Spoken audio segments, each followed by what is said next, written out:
How do you do?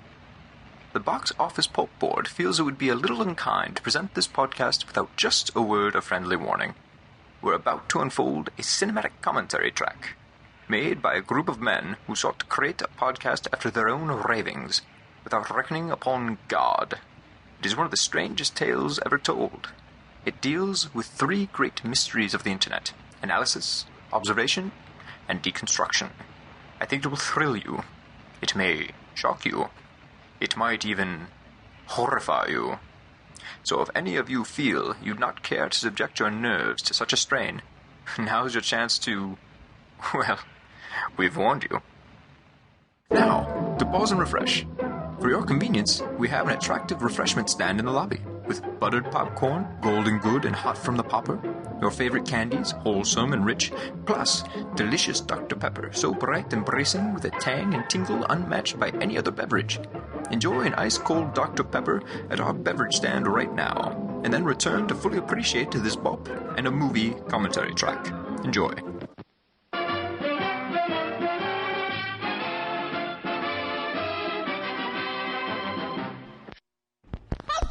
You defy your masters! Dobby has no master. Dobby is a free elf, and Dobby has come to save Harry Potter and his friends.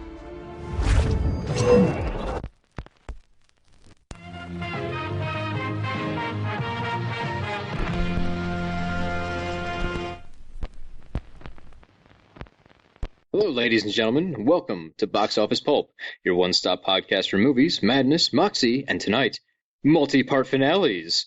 I'm going to be really glad when we get to the end of this and I can stop putting M words at the end of that list. Anyways, the Bop Harry Potter commentary series apparates into year 7 of the Potter Gang's escapades. For this, I'm never writing escapades again either. That's a terrible word to say. Escapades. Know your limits, Cody. Know your goddamn limits. My reach was too far. Escapades. Escapadas.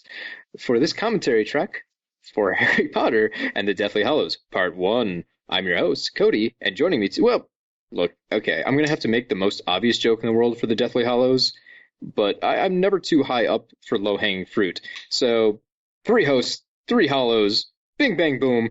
I'm your host, the Corpse Stone. Joining me today, Jamie, do you want to be Invisible Blanky or Old Stick? Old Stick is tempting, but I'm going to go with Invisible Blanky. I like being ignored. So joining me today, Invisible Blanky Jamie and Old Stick Mike. Oh no, I'll be killed in my sleep. Well, I mean, that's how we all hope to go anyways. Yeah, it's true. I want to go out like Darth Plagueis. Wow, this got stupid quick. Oh, yeah. To pull us out of the mud here, though, I do have, and this might be a bop first, a retraction to make. What? That was my Tim the Toolman Taylor voice. I can't do it. I'm not Tim Allen. Anyways, one of my friends was listening to our Order of the Phoenix episode, in which I repeatedly stated I couldn't make sense of the plot that movie was happening. And my friend Alex Brandt was kind enough to explain to me that in the books they make a much clearer thing of saying that Snape was spying on the prophecy, got caught halfway through, and didn't hear the second half of the prophecy, which is why they needed to find it at the end, because they didn't know all the pieces. Voldemort wanted it, Snape was trying to get it. That very big thing that was not included in the movie for reasons. Yeah, so Voldemort knew about the first half from the spying and wanted to get to the second half. So, I guess mostly he was trying to figure out if it was like the Potters or the Longbottoms that was going to be the group that he had to worry about. So really, I'm going to blame the book and not my own knowledge of the movie on that one, because I haven't read the books in a long time, and the movie should do a better job. I'm blameless, always. We were mostly shitting on the movie anyway. That's true. That's very true. Anyways, that's my official apology. The books do a fine job explaining this. This has been promised to me by an adept book reader. I just watch movies, and I don't process things.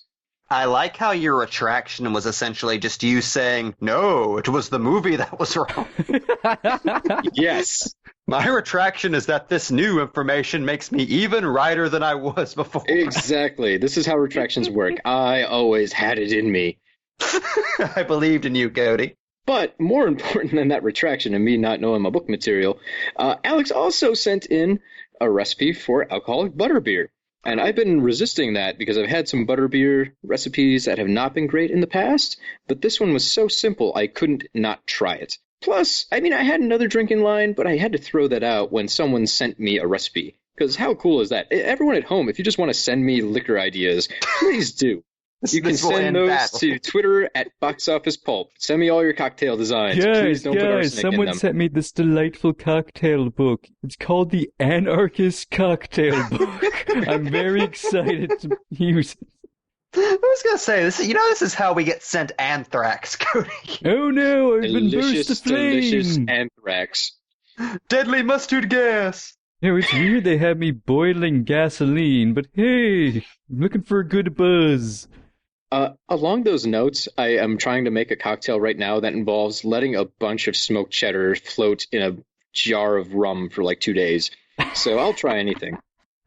It's called fat washing. It's going to catch on. All the hip bartenders are going to be doing it someday. Get to your butterbeer, Cody. To the butterbeer.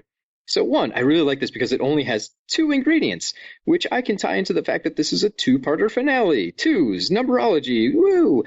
Also, a friend recommended it, which is really cool because, we're ending Harry Potter. It makes sense. I go back to the beginning of Potter, the most famous drink, something that ties into that whole idea of unity, friendship, families being made by the bonds we choose rather than are forced upon. I'll take it. Sure. So, exactly. Give me something. I just wanted some butterbeer. So this one's a little different. Typically, the butterbeer recipes out there that I've seen recommend cold butterbeer, or you end up making your own syrup. This one, nothing to it. You get yourself cream soda, any brand that you prefer. Really, any of them will do. And then some butterscotch schnapps. That's it. You want probably... I wasn't actually sent quantities of either of these, so when I made it myself, I just took 1 bottle of cream soda, dumped it into a saucepan. I took 1.5 ounces of butterscotch schnapps, dumped that in, turned the heat up to medium on the saucepan, let it go for just a couple of minutes to warm the whole thing up, threw it in a mug, put a little bit of whipped cream on top, which is definitely not necessary and more of a mess than it's worth, and it's amazing. For a 2-part recipe, this is the shit. I don't even like cream soda, and this is fantastic. So I would highly recommend this to everyone. Super easy to prepare. Easiest thing in the world. Doesn't even cost much to get butterscotch schnapps. It's like $8 at a liquor store. Brent also recommended that if it's the wintertime, you can do it warm. If it's the summertime, just get some ice cream, cream soda, the schnapps, put it all in a blender, and then top with whipped cream. So you kind of get a smoothie deal, which sounds delightful, but it's also snowing outside my apartment right now, so no bueno. So when do we open an official box office pulp bar? I have all the liquors sitting on top of my fridge right now. It's getting overwhelming.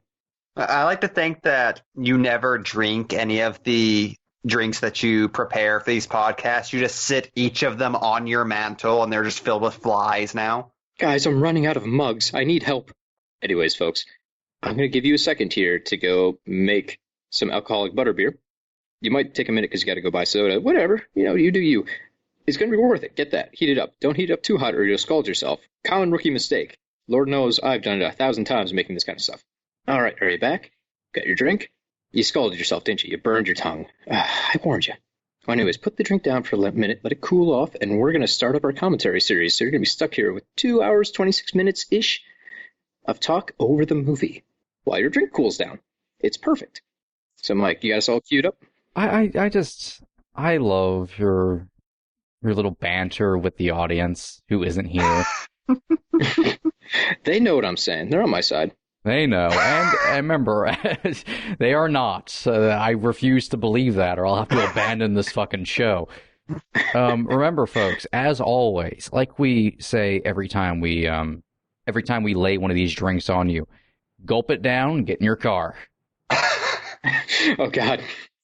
And make sure the police who find your body know you died listening to Box Office Pulp. You can't take me down. I'm a Harry Potter. I'm flying.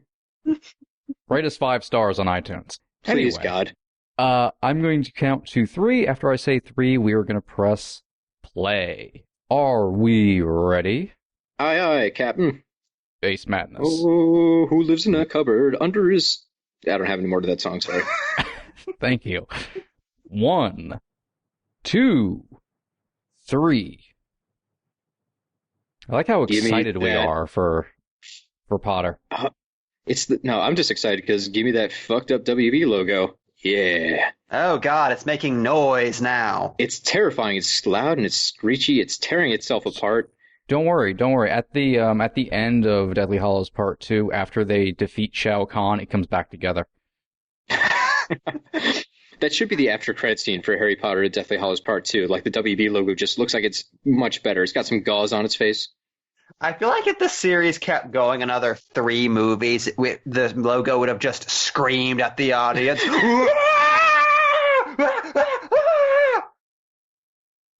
Speaking of terrifying things, here's a very close-up shot of Bill Nighy screaming at us. Now with his lion's mane of hair. He's supposed to be on our side, and he's terrifying. This is interesting because the last few movies have really done pretty much horror movie openings, and this one, while unsettling, God, I don't like this man staring at me, it is more unsettling than it is an outright spooky, scary story. We get the bummer set up here, you know, there's all this stuff going on. We cut to the newspaper showing us that things are shitty everywhere. We kind of have a bummer montage just going through of all these people having or planning to leave their lives behind. Hermione's going to remove herself from her parents' memories, which, goddamn, is that dark. Also, book lovers. Was it ever explained if this was a permanent spell? Or is this one of those things that she got to walk back later? I'm not familiar with the canon outside of the movie. They did move to Australia. They probably got killed by spiders immediately. Yeah, most likely. Yeah.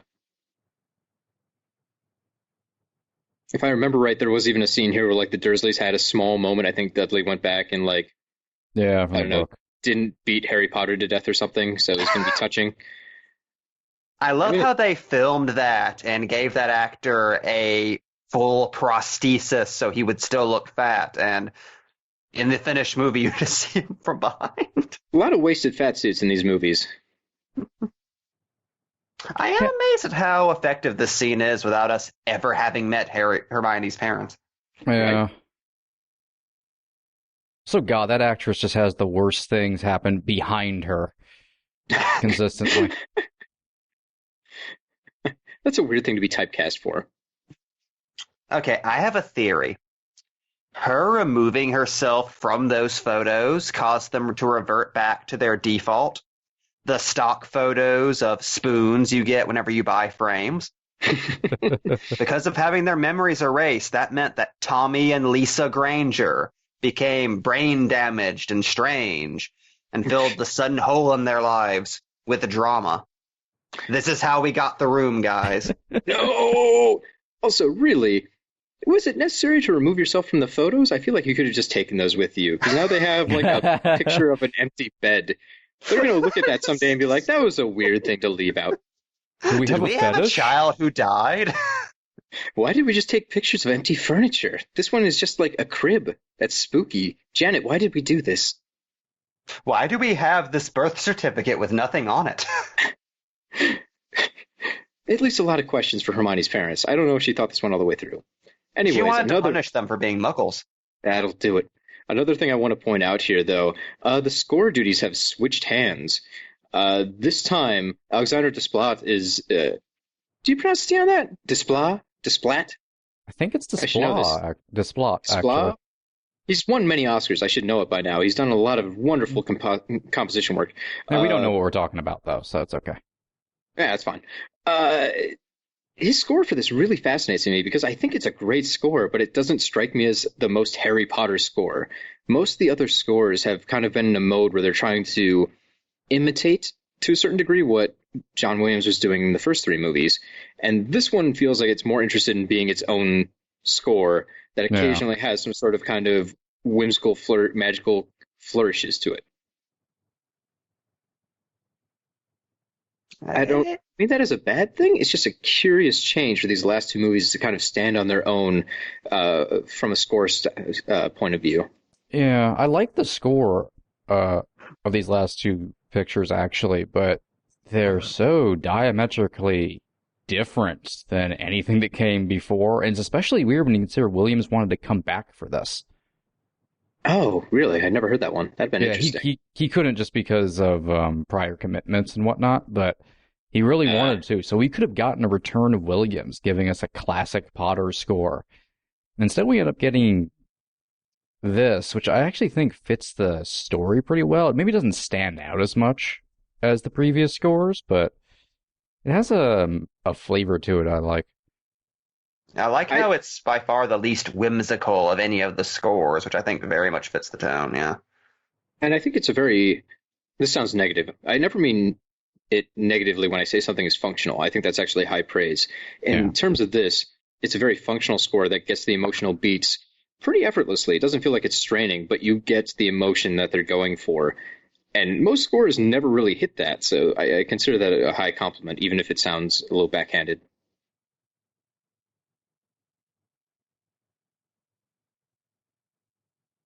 Can I just say I love Mob Boss Voldemort? Just being noseless. Also, I know we missed it, but can we just reflect on them for a second on the fact that Alan Rickman flew at the beginning of this movie?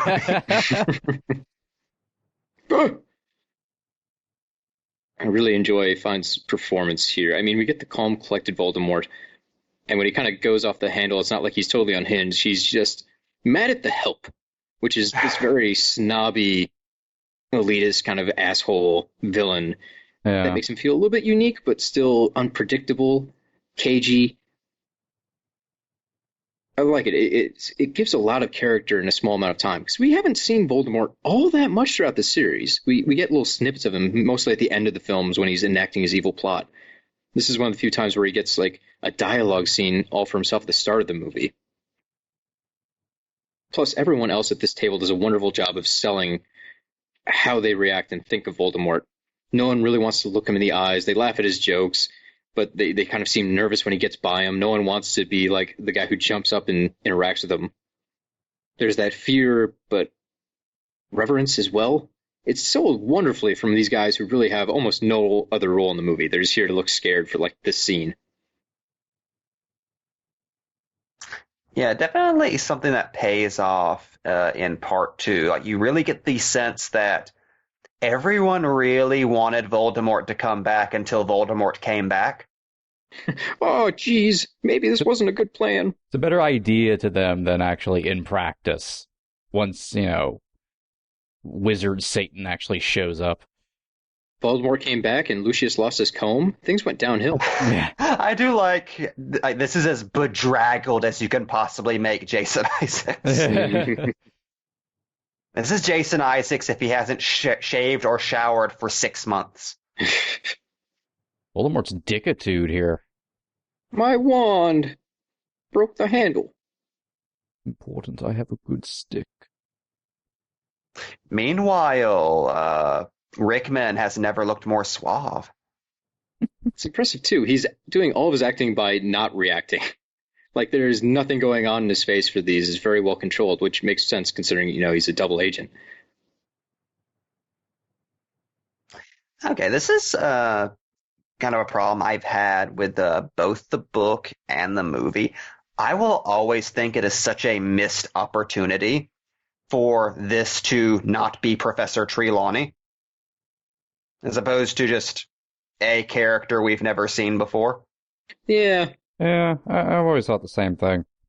Because Trelawney doesn't do anything in the end, so it's not like that it would really affect things that much. And that would be such a gut punch for the opening of this story, especially with Snape there doing nothing. And They we kind of bring get in the the Muggle hate at original- this point, so. Yeah, they bring in the original design of Flitwick and then kill that. Good. No. So then we can still have the redesign in the movie, and people will be like, that was just a different character, right? I will say, I love the creepy little touch of there just being a floating, tortured body in the background of this whole scene. Oh, yeah. It's really Like scary. that just insidious touch that if you look in the background, you can see a woman who's paralyzed, floating in the air with this terrified expression on her face. Movie's so extreme out of the gate. Oh yeah, they don't waste a lot of time killing folks off. We have this death, then we have the Seven Potters chase where we lose a couple of other folks and people get injured. They want you to know right away in part one that things are going to get dark. Speaking of, Dumble death.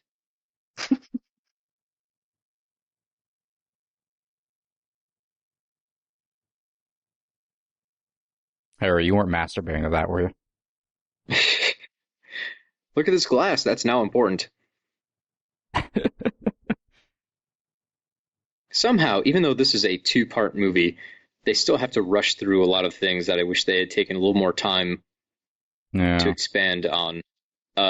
Coming up in a second here, when everyone jumps into the house and people are like, hello, you haven't met me before. Hello, what about me? Hey, we're pregnant now. And they have to do all this in like 30 seconds. And it almost feels like a joke because they have to run through so much so fast and never touch on it again.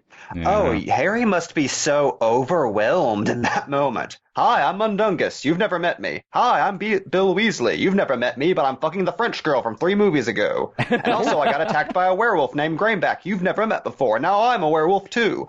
Also, Lupin and Tonks are fucking. Now let's all become you and run. Oh! I would like to spend a little bit of time talking about this. I think this is a key moment in the Deathly Hallows Part 1 and 2. Just Harry underneath the cupboard with his old toy. It's a slow, nice, poignant moment. And considering this is the beginning of the end, it's Part 1 of 2 of the end of Harry Potter. If you think about it, these series have spent almost an entire decade building up these characters so they can deliver on their potential. And these are the movies that are going to show if they're up to the task. And to go back and show where he came from and where he is now, I mean, that's emotional to me. I got to watch this kid literally grow up with me as I grew up. And I love how we go directly from the cupboard to one more instance of wizards ambushing Harry at the Dursleys with their delightfulness. Well, yeah, it's the family. It's the family thing all over again. He was alone in the cupboard, just like at the start, and now he's surrounded by magic and his magic family. It's a compression of the essential arc of Harry Potter. Also, going back to the cupboard thing, a little bit in that I really like, and I really liked it the first time I watched this, is just the reflection of irony on Harry's face a bit, and playing with this symbology of the toy soldier. It kind of looks like it's holding a wand, and Harry's realization that he is technically now a soldier, and he used to play with that kind of thing as pretend, and now he's been forced into this actual situation. Okay, side comment here. That is the same flask, I believe, that they were using when it was Barty Crouch Jr. impersonating Mad Eye. Did he just steal Mad Eye's flask? Yes. Or did Mad Eye just go, that was a good idea to Polyjuice Potion in there. That's all I'll ever use it for. Oh, I think Mad Eye just stole it. Alternative idea. My dad once got a camel pack and filled it up with whiskey so he could walk around drinking all day. But he said he could never get the taste of Jack Daniels out of the camel pack. I wonder if you put Polyjuice Potion in like a ceramic container flask like that, maybe you can just never get the taste out, so it's only good for Polyjuice afterwards. Oh, it still tastes like you, Harry. Ugh. I would like Every to take person a has to have moment, a by the flavor, way. right? I would like to take a moment, by the way, to say, oh, hey, Mad Eye, it's nice to finally meet you. I hope you don't explode soon. No, we see him for like 2 seconds in order. Also, look at these two fucking adults here. Freaks me the fuck out. With their ties. All right, I love this effect. All they're doing is crouching. Like the CGI, obviously, over their faces, but all these guys are just dropping slightly down lower in frame to match Dan's height. Oh, God, George, you look terrifying. So look at David Thewlis just being tired. Oh, we were Ron, just no! fucking. Oh, Hermione, what have they done to you? I would like to say this is one of my favorite set pieces conceptually in the series. The creativity here of let's just make multiple clones of one character and then put them all on broomsticks and send them flying around London to avoid a series of flying evil wizard lasers. God, that's a fun concept, and it's such a great way to use the concept of magic in an exciting set piece kind of way. Also, it gives us levity, but without breaking story or tone, technically. Yeah. Yeah, that's what I really appreciate about Deathly Hallows is despite this being the darkest entry in the series, it also brings back the fun of the original movies in a big way, which had been missing since Goblet. A fun acting bit here too. You have to appreciate the fact this is Dan Radcliffe playing 7 people impersonating him. So the acting challenge that must present, like, do 7 different versions of yourself, essentially. But each one has to have a personality that's trying to not quite be you, but looks like you. Didn't they have to do like 80 different takes to get that to work? Yeah. I wouldn't be surprised. Yeah! So glad we got to see Hagrid and his Hell's Angels motorcycle one last time.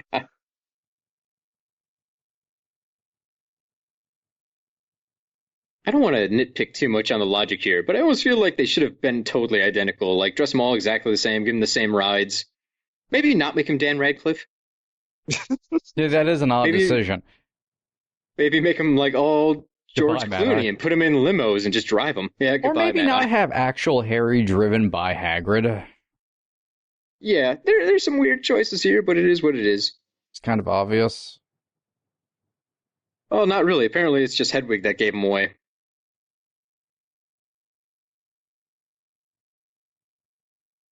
So before I said this is my favorite set piece conceptually in Harry Potter. Execution-wise, I'm not as huge of a fan of it. I get a little bit of mixed signals here because we have a lot of close insert shots. It's supposed to be kind of making it frenetic. And then these longer shots, I don't know if I buy. Maybe the CGI just isn't perfect on the road here to sell it like it should be sold. There's parts I don't appreciate. But then in a second here, when it gets to Voldemort attacking Harry and Harry's wand fighting for him, that little bit really works for me. I love that action clip. Oh, yeah. So there are some shots that seem like they're trying too hard to convey action, and other bits where it really feels like it's got its own identity. Yates went a little bit too hard, I think, on the chaotic aspect. I think that after that initial come through the clouds, that probably should have been dropped for the rest of the sequence. Not to play too, backseat quarterback here, but the fact it kind of kept going, so you still just are having a bit of a hard time with geography and whatnot. Mm-hmm. And just the weird thing when other cars driving around the city have no reaction to two wizards flying around. Yeah. Like, this seems like it should be a showstopper. Also, hey, goodbye, Hedwig. Yeah, that just sort of happened. God, that was such a bummer to read in the books. And Hedwig, obviously in the movies, they can never spend like 20 minutes talking about like owls. So Hedwig felt like such a minor aspect to the movies. The whole thing's kind of a bummer. It just feels like a wasted opportunity to get you to really care about Hedwig since they move past it so fast. All right, this bit I was talking about before. Yeah, they totally glanced past that. This little wizard battle I love. The way they have the close shot of the wand slowly moving to turn against Voldemort, the follow-up through the energy blast into the cracking wand and Voldemort's widening eyes. That sells everything. You understand where you are for all of it. It's composed in a unique way. This is really over the top and hammy, though, so it goes from being very cool to, oh, come on, do we need this? I kind of like how Voldemort over the top that is. Destroying the power in the whole countryside. Next time, Harry Potter, next time! Try enjoying your life without Wi-Fi! I know these were set in the 90s, don't yell at me. So, what? Maybe set in the 90s. This is the only one where it becomes questionable. In the book series, isn't the first one like in 1990 and the last one's 97? No, it's supposed to be in the 90s, but there's someone who's totally fucking rocking an MP3 player in this movie. Oh, I guess you're saying. Okay, yeah. There's like modern cars and shit. It becomes way more questionable in this one. Well, gotcha. Rowling didn't say the 90s thing until like after these movies are made, weren't they? Like, that was like a Pottermore thing, wasn't it? I'm not sure. I mean, it never really played into the movies anyway, since they're primarily set in the wizarding world. No, I think it was established in the books just based on birth dates that were mentioned in passing or some such shit. Yeah.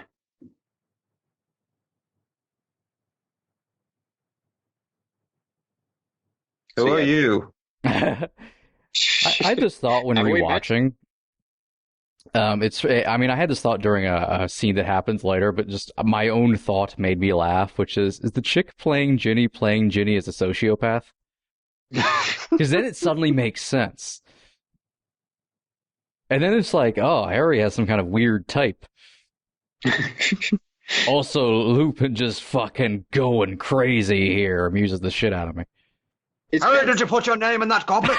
Yeah, this really works for me because normally we're used to this kind of laid back, bedraggled dude, and in this case, like, things I just love went to this. shit. He's pissed. He's covered in blood. Perfect character sense. He's not sleepy. It's very arresting because he's acting totally the opposite from how we've ever met him, but it makes sense for the character in this moment for the situation. Phil Lewis is such a great actor, and I don't think he gets enough credit. Oh, never. This fucking standoff, though. I love any time Kingsley Shacklebolt does anything. There's his spinoff. Hello, I'm also in these movies.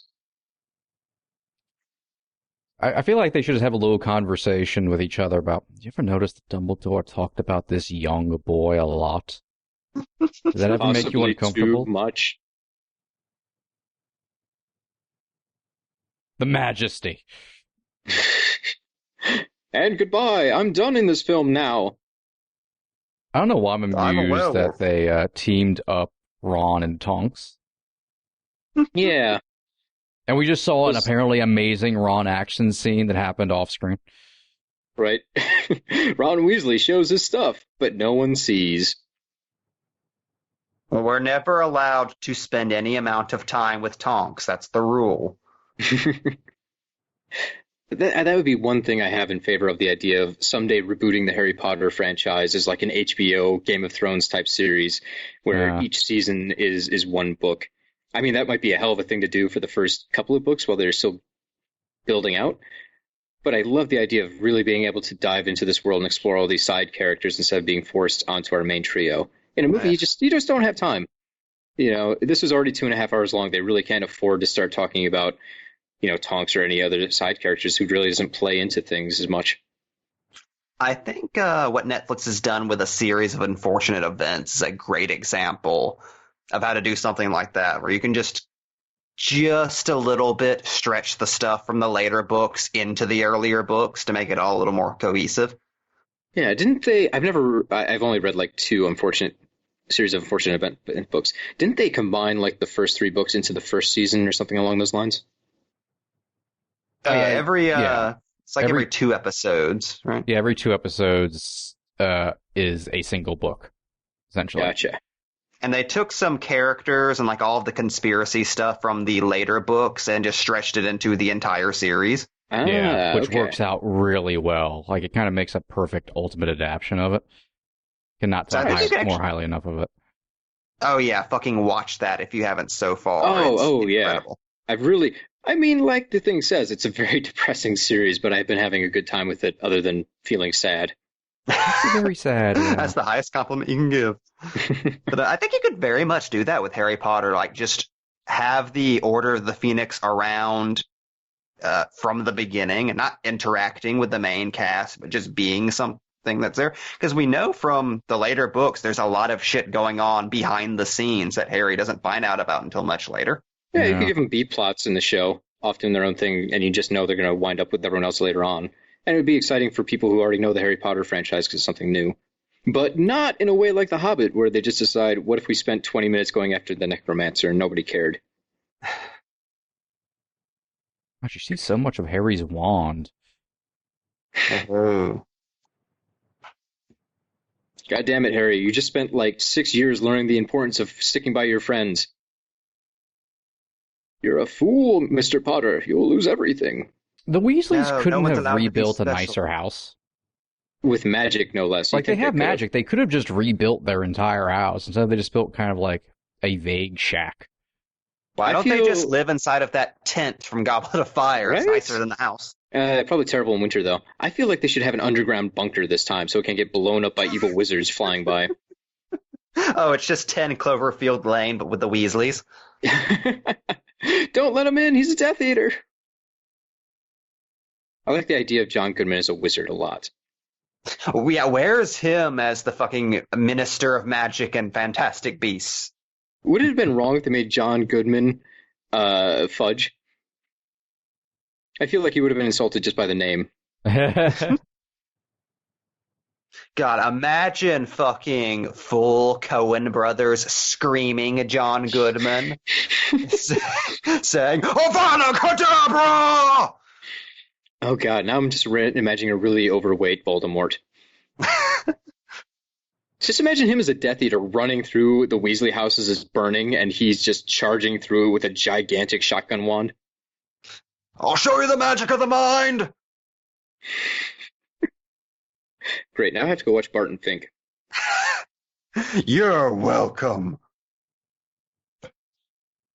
Also, the heroism. Svelte Rupert Grint always freaks me out. Why'd you get vaguely built? They all had to. It was in their contract. He's trying to make that up. He's trying to make himself look older. Like, it's weird when you see Grint now. He just looks like a giant boy.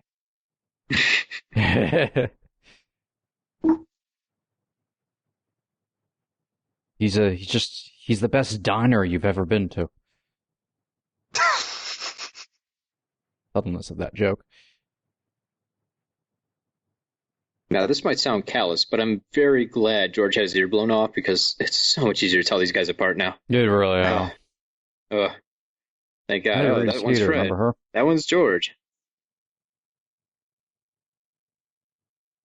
Yeah, another thing that would be nice to spend a little more time on. The movies brush past it. What's he doing with that boy in there? No one sees. No, but the movies have to brush past this idea of Dumbledore maybe not doing the right thing with the way he treated Harry. They get into it a little bit and they kind of hem and haw about it, but I don't feel like they really grab onto it as much as they could have. In part two, they make it much more explicit, I feel like. But there's this whole idea that Dumbledore might have done the right things. I mean, he got the right results, but the way he did them might have been incorrect. I mean, he basically lied or misled Harry about a ton of stuff to get him to this point so he could be the hero that they need. Think about the stuff he did to Harry as a child. Like, he left him with an abusive family just so he'd grow up the right way.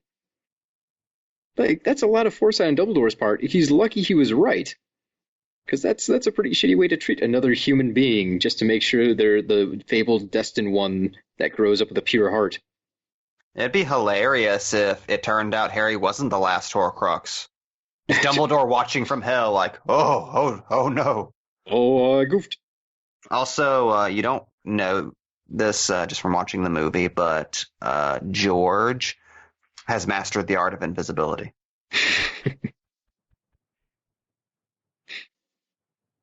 I'm very glad they kept the toothbrush gag in, though. That was a wonderful little piece of character.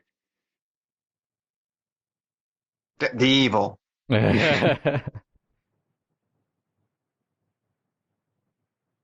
Speaking of Dumbledore, weird plan to just be like, hey, I'm going to give you kids some magic items and not explain them, and you'll figure them out hopefully at the appropriate time. I feel like Dumbledore is using that time turner to maybe cheat things a little.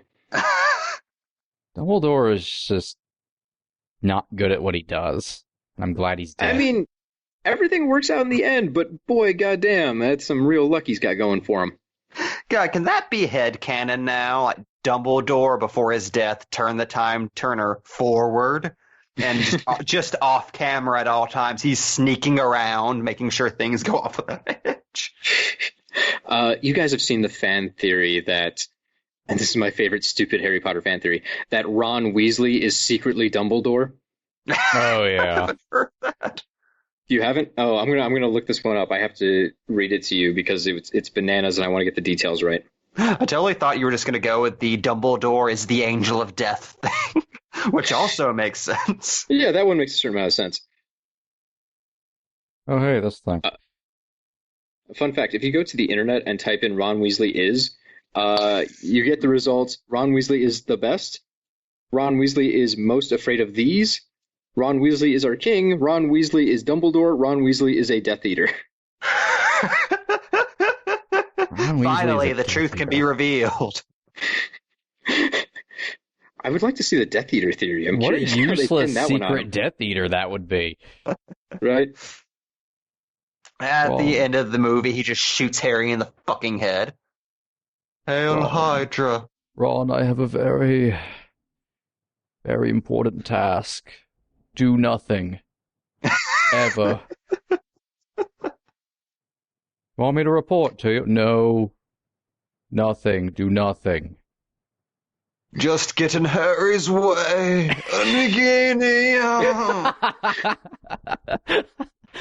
Towel in aisle 2. I like the idea that he just ejaculates while saying Nagini at the end of every statement. Okay. Wormtail, wipe me. The first part of the theory that Dumbledore and Ron are the same person, their physical characteristics are somewhat similar. No, they're not. Rowling describes both Ron and Dumbledore as possessing long, thin noses, although Dumbledore's has been broken several times, as well as tall and thin. Older memories of Dumbledore also describe him as having red hair. As unobservant as Harry can be, he does make a point of repeating these characteristics as the book goes on. Again? Coincidence? Likely. I'm sorry, Guy, but some people are just shaped certain ways. No, I'm still going. I'm still, this is from bustle.com, so I'm not totally stealing this. Yes. There is also the matter of a scar on Dumbledore's left leg that may or may not coincide with one that Ron sustained toward the end of the third book. Rowling never mentions the leg he breaks. Even the Bustle article is like, yeah, that's all stretch. But we're getting to the good stuff here. The reoccurring theme of socks. Harry mentions in the 7th book that there was only one incident he ever thought that Dumbledore lied to him, and that was when he described his vision in the Mirror of Horizon. I see myself holding a pair of thick woolen socks. Harry stared. One can never have enough socks, said Dumbledore. Another Christmas has come and gone. I didn't get a pair. People will insist on giving me books. Rowling indeed confirmed in the 2007 web chat that Dumbledore lied about the socks. He saw his family alive, whole and happy. So that's just in the books. That doesn't even really need to be confirmed. The fact isn't so much that Dumbledore lied, but what he lied about. The recurring theme of socks throughout. Dumbledore's desire for them, Molly's fondness of knitting and fretting over them, Dobby's freedom granted by them, Hermione's determination to knit them. As a teenager, Ron is dismissive of Hermione's attempts to free elves through spew and cast the socks his own mother knits him aside. It would be feasible, then, that a much older Ron, who no longer has the two women he loves most in his life, would be hung up on something as simple as a pair of socks. They realize Dumbledore's gay, right? Their reoccurring theme of sweets and a Bertie Bott's Easter egg. When they're in the train, Ron gets Dumbledore. Oh, I've got loads of those. Doesn't give a shit about the Dumbledore card is the brief version of this. Also, I'm sorry to interrupt, but I just have to say, Mike, Dad is a sexy guy. Oh, guys, we're getting some continuity shit here. Dumbledore tells Harry that he lost his taste for Bertie Bott's every flavor beans after eating a vomit-flavored bean in his youth. There is one problem with this. Bertie Bott was born in 1935. What? Dumbledore is over 150 years old, and for him, youth is a relative term. He could not have possibly eaten a Bertie Bott every flavor bean until the 1950s, most likely even later, making him well over 100 years old. Even in Dumbledore terms, this is hardly his youth. See, I'd argue the opposite. Anything below 150 is youth. Dumbledore died at 115 years old. But what? Oh, the next one is just called Dumbledore Freaking Knows Everything. Which we just got into. Dumbledore does know everything. What if Ron knew all that, then went to the past? Going back to Luna's dad for a minute, that entire character was ruined for me after watching Mandy. I thought the same fucking thing. It's just, oh, he's going to disrobe, isn't he? Even without that, it's like, Luna's dad's a creepy fucking character, just in that shack with his daughter. Because it's Rice of Fawns. Everything he does is fucking creepy as shit. Yes. Fun little detail here in the background. When the glasses fill themselves up magically, they use essentially the same effect in the Fantastic Beast movies, which makes sense, David Yates and David Yates. But I just like that little bit of continuity. That's cool. Okay, back to my conspiracy theory. Dumbledore and Ron's contact is virtually non-existent throughout the series. By that same token, Dumbledore fucking Vernon and hates Ron are Ron. the same person. Would you say you were close to Dumbledore, Ronald? asked Grimgor, ignoring Hermione. Ron looked startled. Me? Not really. It was always Harry who... Ron looked around at Harry and Hermione to see Hermione giving him a stop talking now sort of look, but the damage was done.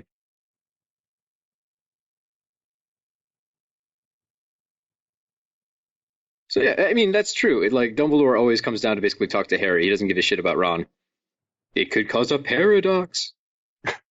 Also, reading this in the books, I had a much more frantic alarm in my mind, so I was very confused in the movie when it's a gentle, hey, guys, you're going to die. Please leave. I Don't like panic, how don't-" unsettling this is, though. The drone, it's very unexpected. In comparison And to everything, comparison to every other magical message we've seen received. Yeah. Also, Hermione got the time turner from Dumbledore, so she's even had more contact with Dumbledore than Ron has. Because he couldn't give the time turner to Ron personally. Also, apparition in these Ron movies is still has terrifying. no idea that time travel exists. Yes, I don't think anyone explained to him. Oh, Also, how to disprove Rombledore in 10 seconds or less? 1. Dumbledore is gay and Ron is not. 2. What? A tweet from J.K. Rowling saying this is a false theory. stop there. That's it. Those are the only facts they have against it. Also, not to freak anybody out here, but I just realized that Hermione is the lady in the red dress from The Matrix, and all of this is fake. That's the fan theory we should have been watching. Hashtag it's all connected.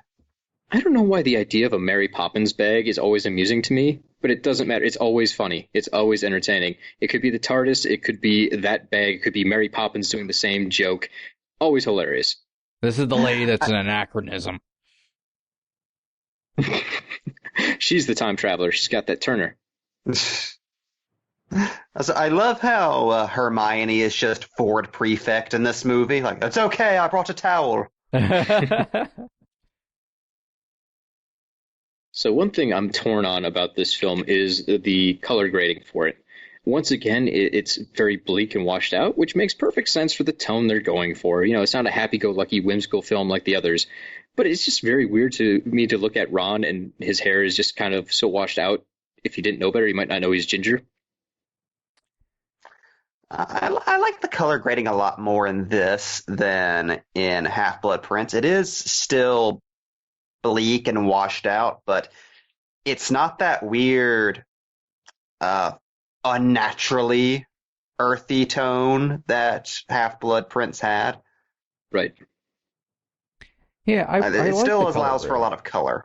Yeah, I like the color grading because there's still a lot of color in it, and there's something about the drabness in this versus the drabness Yates went for previously that has a more fantasy tinge to it, where it's not just colorless for the sake of being drab, but it just has the color grading has a tone to it that I like in this versus Yates' other films.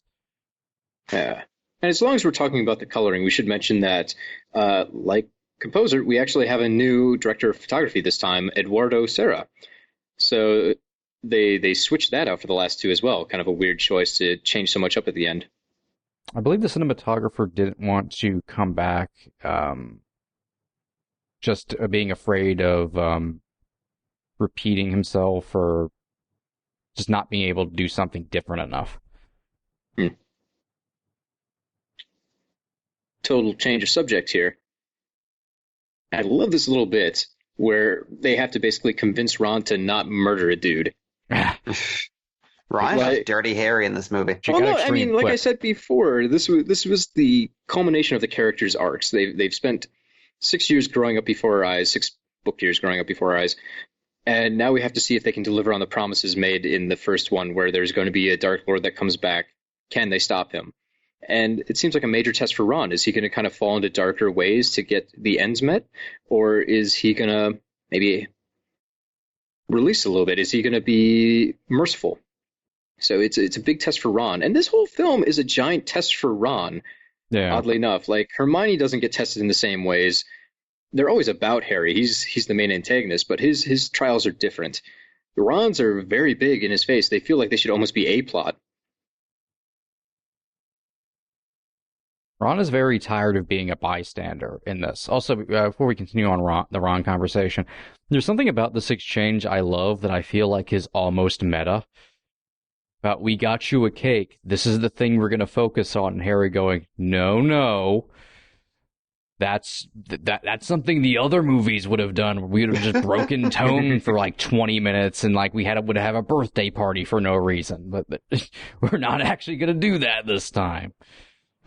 Now we have to deal with house elves. We already had the wedding. We've done this enough. Zombledore! That's terrifying. I do fucking love them returning to Grimmauld Place and it just being creepy because the Order of the Phoenix is gone. Yeah. They're just kids alone in their parents' house. That may or may not be booby-trapped.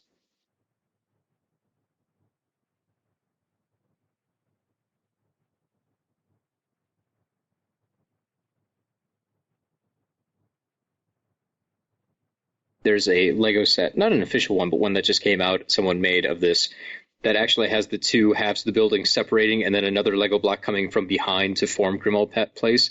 It's the coolest shit. I wish Lego would make it for real. I'm so tempted to just start buying Lego shit and making my own version. That's an impressive thing to pull off. The things people do with bricks.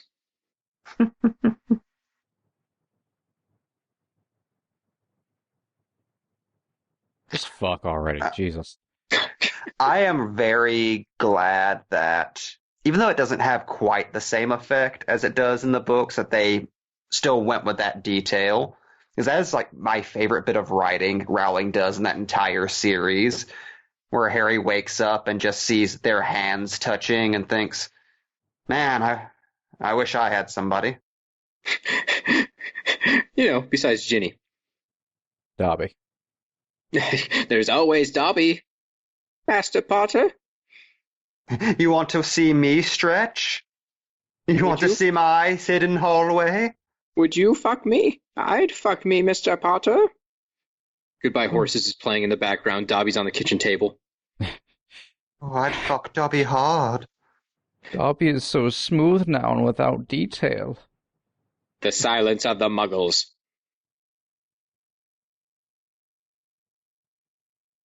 Every book in this series is terrifying.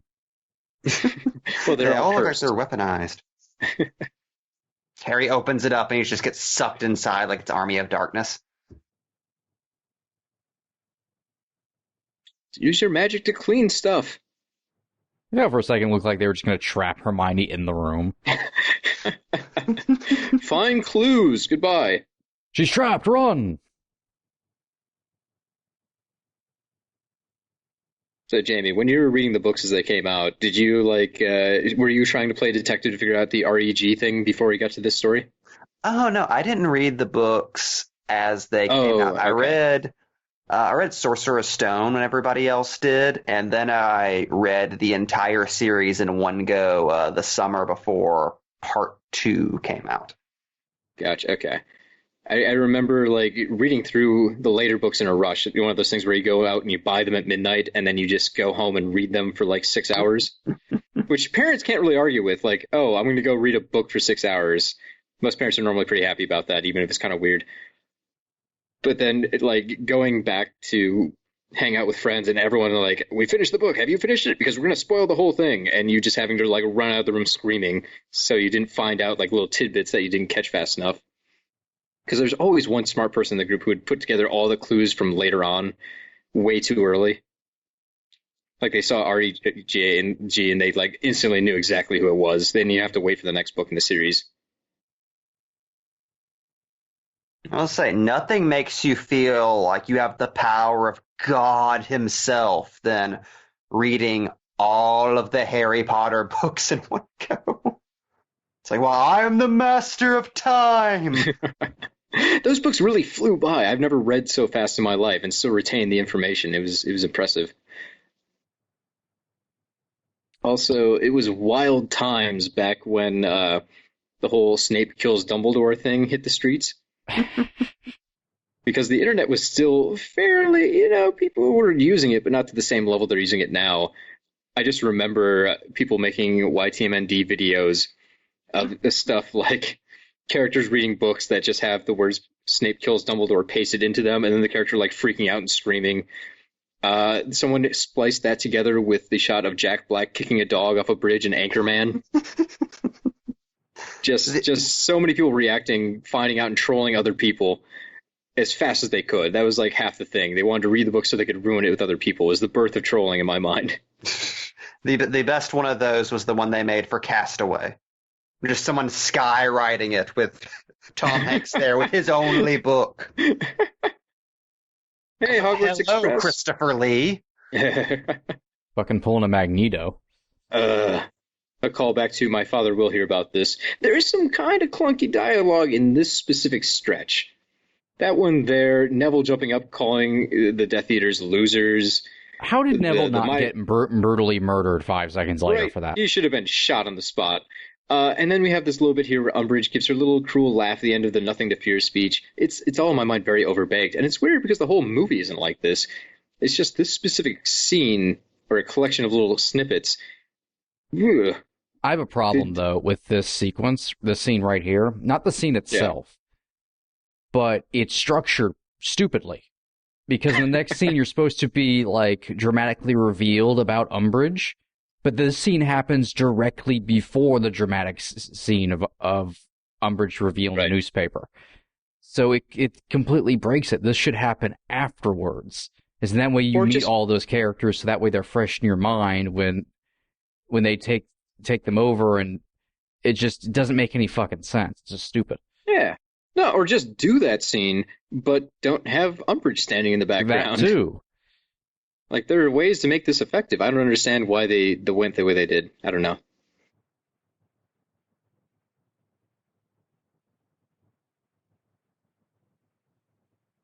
So, no need in a cave, run. Creature and Dobby are about to show up, and I think they're a good place to mention that ILM did not return to do the effects for this particular film. I think they had prior work or something they couldn't fit into their schedule.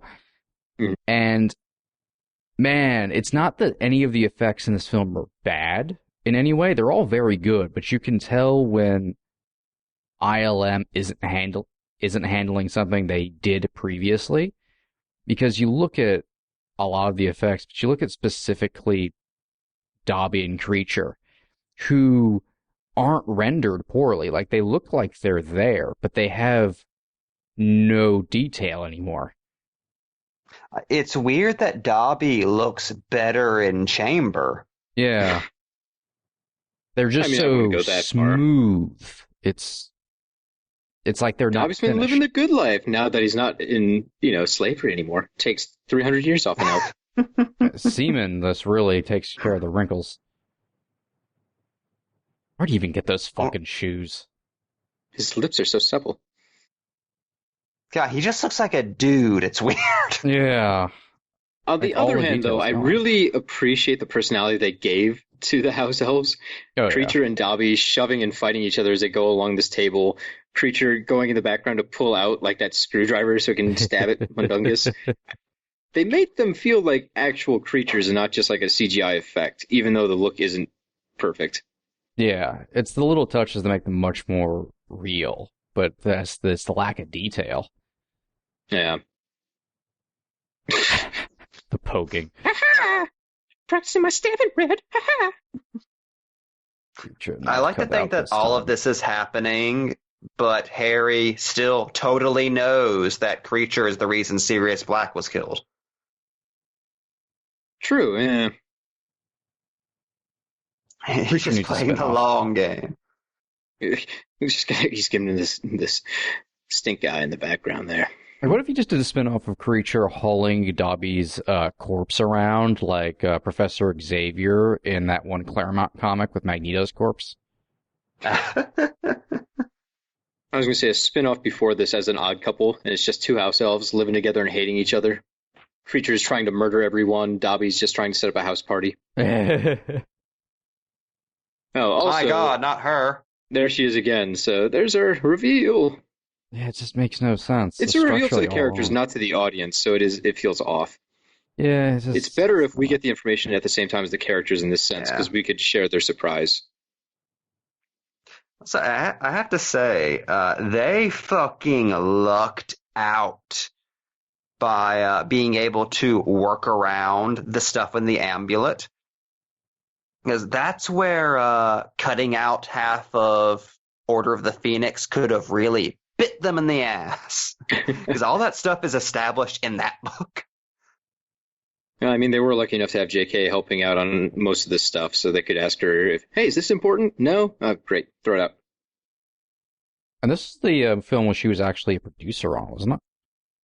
Yeah, that's the first one. Which is a weird thought. We're going to wait for the Right? last one. Now you can be producer. Just rubbing her chin saying, I could write one of these. No, J.K. Rowling. But it was too late. I like his ministry of silly walks there. He's not used to that body yet. He's got to test it out. Okay, I'm fascinated by this sequence because I really like all the stuff at the ministry. I think it's kind of the highlight of the movie. This is the most they go into high adventure. And it really feels like something out of the old Harry Potter movies, like in a positive way. At the same time, you could cut all of this out and probably just use that time to make a really long Deathly Hallows movie in one part. That's something that's kind of odd about part one, whereas it does stand alone as its own movie. But at the same time, about half of the stuff that happens, you could probably find ways to work out. I don't think you could cut. You would cut this out. I think you would just cut down the woods. Yeah. I remember when this came out, or not when it came out, when it was announced that they were splitting them into two parts. Pretty much everyone's reaction was just kind of roll their eyes and say, oh, WB needs the money. This is just a cynical move to stretch the cash out. But after having watched both pieces, it doesn't feel that bad. I mean, they do a good job in my mind spreading apart the set pieces, keeping it fairly busy on both ends. It allows the Battle of Hogwarts to really breathe. You get a lot more time to kind of have some of the smaller character moments that otherwise would have been completely scrubbed. And I think that helps bolster all the emotion you get in the last part. I think it pays off in the end. I really think they actually made a smart choice by doing what they did, even though at the time I was totally just rolling my eyes with everyone else. Oh, yeah, I agree. You end up with, kind of a wacky part one in that, arguably, I think it's really not actually a super long movie. It's only, without credits, it's about 2:15, I think, which isn't too much over normal movie length, really. No. But, maybe about 5-10 minutes over when it needs to be. Could have trimmed a little bit of fat there from the middle portion, but then you get kind of an abrupt ending. But then when you view part two, it's worth it. It's worth having a kind of a wacky all set up part one, because you would lose all of that. Well, unless they just wanted to give us like a 4-hour long Harry Potter. Yeah, wasn't the original cut before they split it like 5.5 hours or something? Something like that, yeah. I found myself appreciating part one infinitely more rewatching it for these commentaries than I did whenever it first came out. I think it plays significantly better when you have all of the movies that you can watch in one go, and this isn't the only Harry Potter you're getting for a year after a previous movie that was also all set up. Right. Like, in hindsight, I really like how you kind of have your cake and eat it too, with Deathly Hallows, where you have kind of a slow movie where you just spend time with these characters one last time, and then you have the all-plot finale. Yeah. Yeah. It's also interesting in my mind because as the series advanced, the filmmakers became more and more comfortable taking liberties with the films. You know, the first two movies are basically just the books. But I think by the time we get here, they're taking a lot from the books, but they are taking some other little moments to kind of expand on and do their own thing, more so than maybe they have in the past. And it's interesting they finally got comfortable with it on parts 7 and 8 of the entire series. But having that kind of idea, too, I think allowed them the freedom to say, what if we just made this as 2 parts and gave everything more time? Oh, David Heyman had to be convinced of it over a long period of time, didn't they? Like, I'm sure it wasn't a decision they made super fast. It's funny, the evolution on it, too, was at first when they very, very first started thinking of the series, they were talking about, like, what if we did, you know, Harry Potter 1, 2, and 3 is one movie, and they were trying to jam all of them together before they got to the scripting phase. They were trying to find ways to do this as like a trilogy. And it's funny, in the end, we got it, nope, 1 book for each movie, and the last one's too long. So they kind of went the opposite direction of what a lot of directors first thought when they were coming into play. And you look at movies now, and studios are waiting for the opportunity to split things up into 2 movies. Oh, yeah. It was Look hilarious. at you, Hunger Games. It was hilarious when that last Hunger Games movie came out, and even the people who liked them were like, so why is this 2 movies? Yeah. I really do enjoy seeing the Weasley prank magic be kind of like the savior of the day. Day is won through tomfoolery.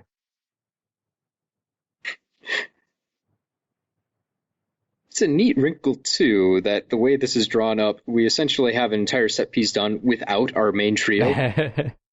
Like, they just have different actors who have to pretend to be our main people, and we're just as invested because we're buying into the myth. When Muggles attack. What was that Muggle holding? Was that a kitchen knife? I think so, yeah. It's one of the Muggle sticks. I do think they get away with it because the actors they chose really do embody Rowling, Radcliffe, Grint, and Watson. Particularly the dude playing fake Ron. Oh, yeah. You're Who I not think Harry. is just Ron's future, honestly.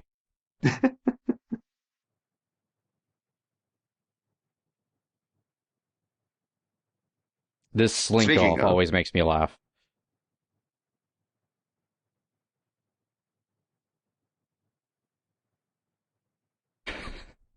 Super British runaway. The fucking RoboCop turn and walk off amuses me.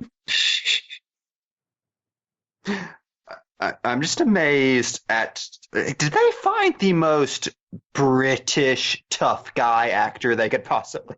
It looks like fucking if Ray Winstone fucked Vinnie Jones. Oh, he just looks like God, he's. could you imagine that baby? He looks like he's going to beat up somebody in a fucking Guy Ritchie movie any second now. He does.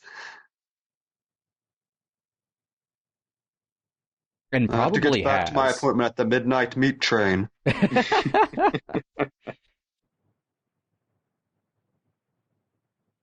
His spine is an iron pole, apparently.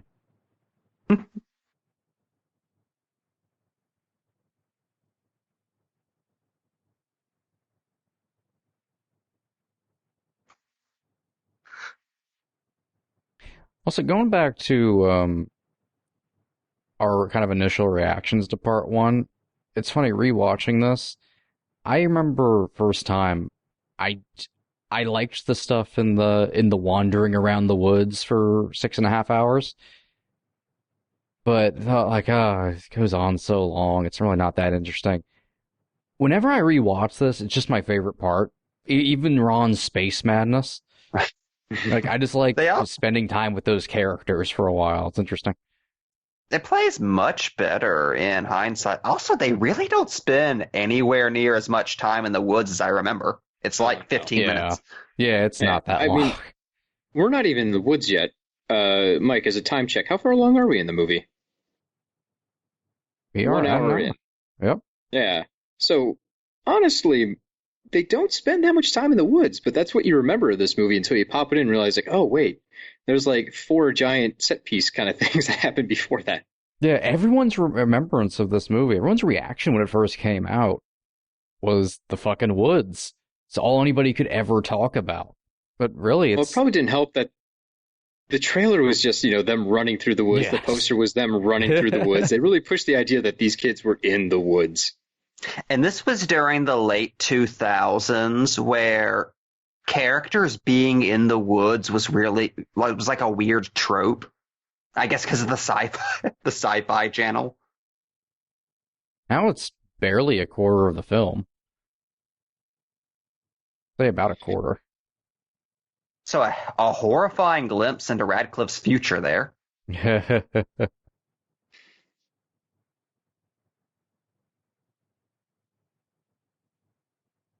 Mentor's just hanging out. Pretty much.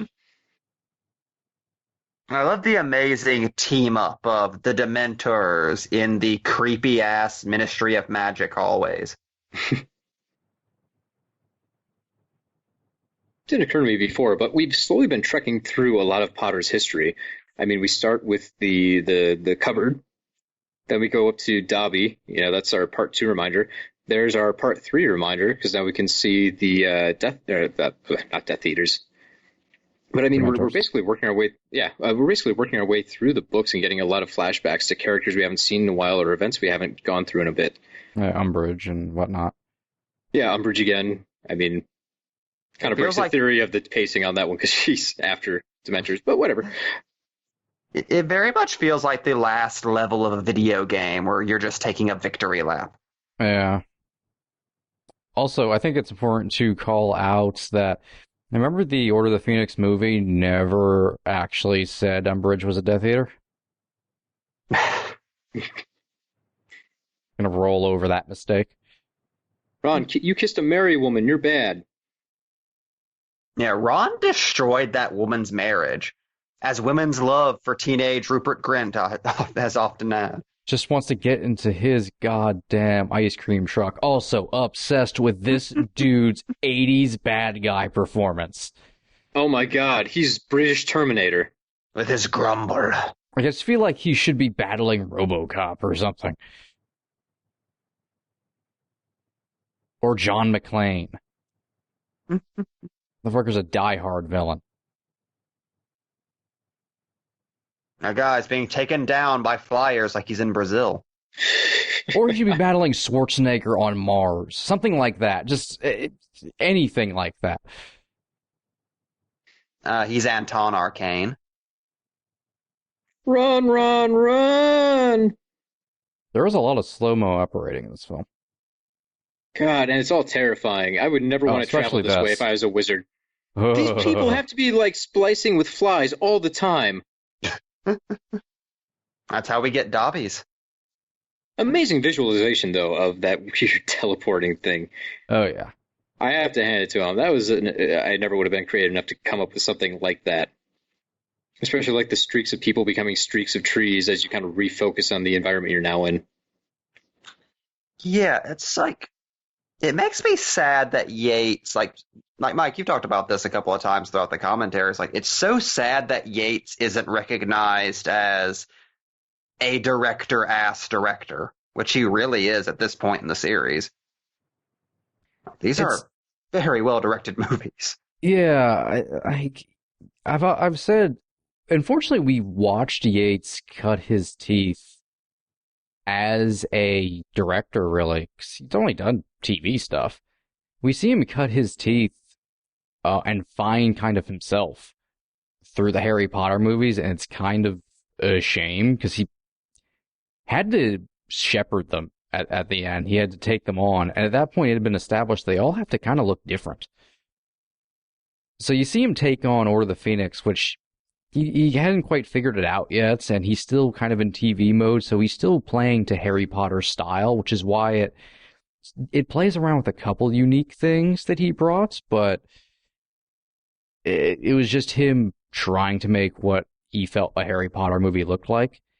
Then you go into Half-Blood Prince, which we talked about how the style of that doesn't fit the tone, but it is a fucking incredibly directed film. It's beautiful. The cinematography is beautiful, just maybe doesn't fit the film, but it is great. And through that, you get to hear, which is goddamn well fucking done, and one of the best directed films in the series. These last two kind of combined. But especially if you look at this, the last one has a lot of plot stuff, it has a ton of action. It's not that it's easy to pull that stuff off, but it's harder to pull off creating something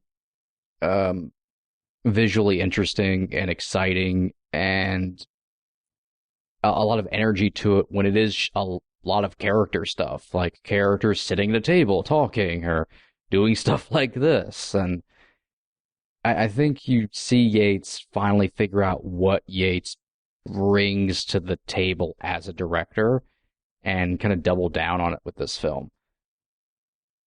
And I feel like he's kind of wasted coming around on the Fantastic Beasts movie, where he tries to kind of do the Yates thing, which he perfected here, but try to do something completely different. I'm hoping with Grindelwald, which isn't out at the time of recording this, of course, that looks visually more like the Yates film you'd expect from watching this. So I'm hoping it has more of that tone that he brings to it, because I don't think him trying to do more of a like whimsical, magical, almost not family movie thing, but when he works with the darker stuff, but keeps it in the magical tone, he really excels. Whenever he's just in Fantastic Beasts and everything's bright and sunny and there's creatures running around and stuff, it doesn't feel like Yates, but this stuff feels like Yates.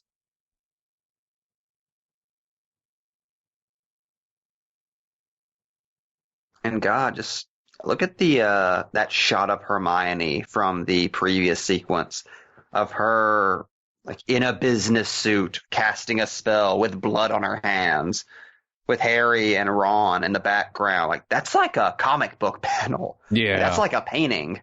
That's iconic shit. We get some real blood in this movie too. We get to see the missing ear, the gore there. We get to see, the splinch damage on Ron's arm. That's probably more gore than we've actually seen in a Potter before. There's a little bit maybe in Goblet of Fire when they cut Harry's hand for the spell, but it's not as obvious as this. Yeah, this is a very bloody film. Well, for Potter. I guess thinking towards the end too, we do get Hermione being carved up Yeah. to get a slur tattoo. Look, it's Johnny Depp. But you do still get, these surreal flashes and stuff mixed within it. Oh, sorry, that wasn't. Well, you did see young Johnny Depp briefly. There he is. There we go. And I think that's something Yates definitely is.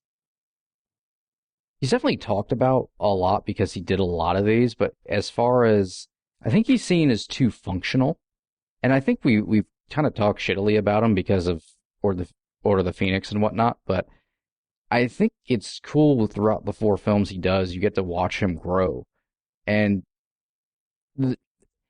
I think a lot of directors who would come to this particular movie, part 1 and part 2, would have tried to bring in the darker tones, but either pull back on things like violence or go too far and lose the Harry Potter of it all. There's kind of a dance with part 1 and part 2 that is really spectacular. And even though I know Del Toro was interested in directing this film, which would have been fucking fascinating, even though this is like the least American Del Toro of this, and I think he probably would have gone for more of that tone, when this is really fits more of like European Del Toro. More so, but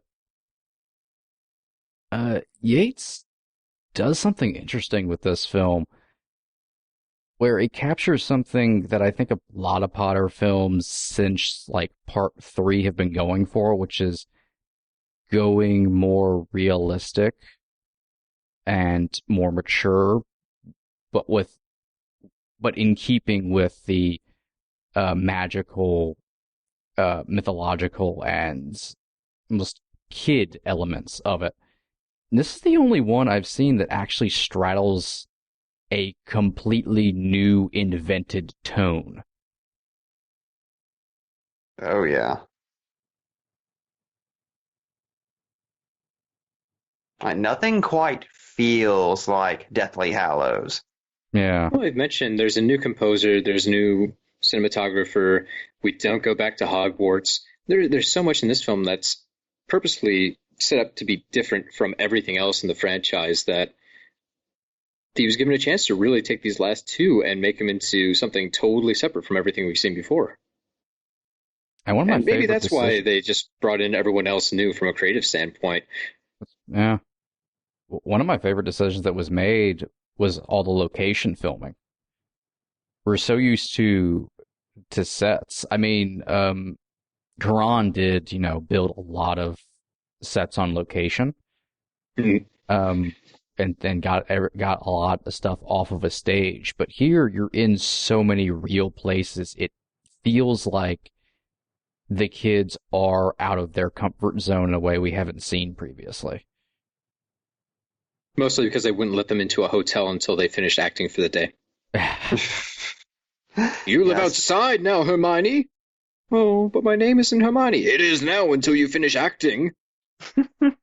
Mudblood. We'll stay in the trees. Yeah, I definitely have to say this is probably the most tactile of the Harry Potter movies. This is the one where the magic feels the most tangible, which I really appreciate. Without feeling gritty. Yes, it's very, ironically, very Del Toro in that way. Yeah. That does the camera shot we just saw. It does seem like something you would almost see from Guillermo Navarro, the guy who worked with Del Toro on like the Hellboy films and that kind of stuff. That panning shot that goes around Hermione, over the Snatcher, back around a couple of times to show you their opposing perspectives of each other behind the charm, which is a really, really great way to visualize that. It's just a shame that you can tell it was done with CGI. If this were something done in like the 70s, they'd have to do that by like having a character basically fall down on the ground out of frame and then stand up quickly. Which for some reason I always buy into. I love those practical joke shots in camera. They just, for whatever reason, work so much better. With that one, there's that little bit of CGI blur as they're supposed to be moving through the portal that separates them. And they just kind of wiped a person out with a CGI trick or composite everything later. You're being tricked. And I don't know. It just doesn't work as well in my mind. Also, we've reached Ron's space madness. It's a history eraser button. Which this goes back to Rowling, but I thought it was a brilliant idea that wearing these Horcruxes would essentially corrupt the soul. The longer you had them on, the worse you would feel mentally, physically, and it impacts different people differently. I thought that was such a creative little twist on the story and adds more drama. But the fact it only really affects... Rowling. I just liked it. Yeah, but the fact that it only affects truth in you, really.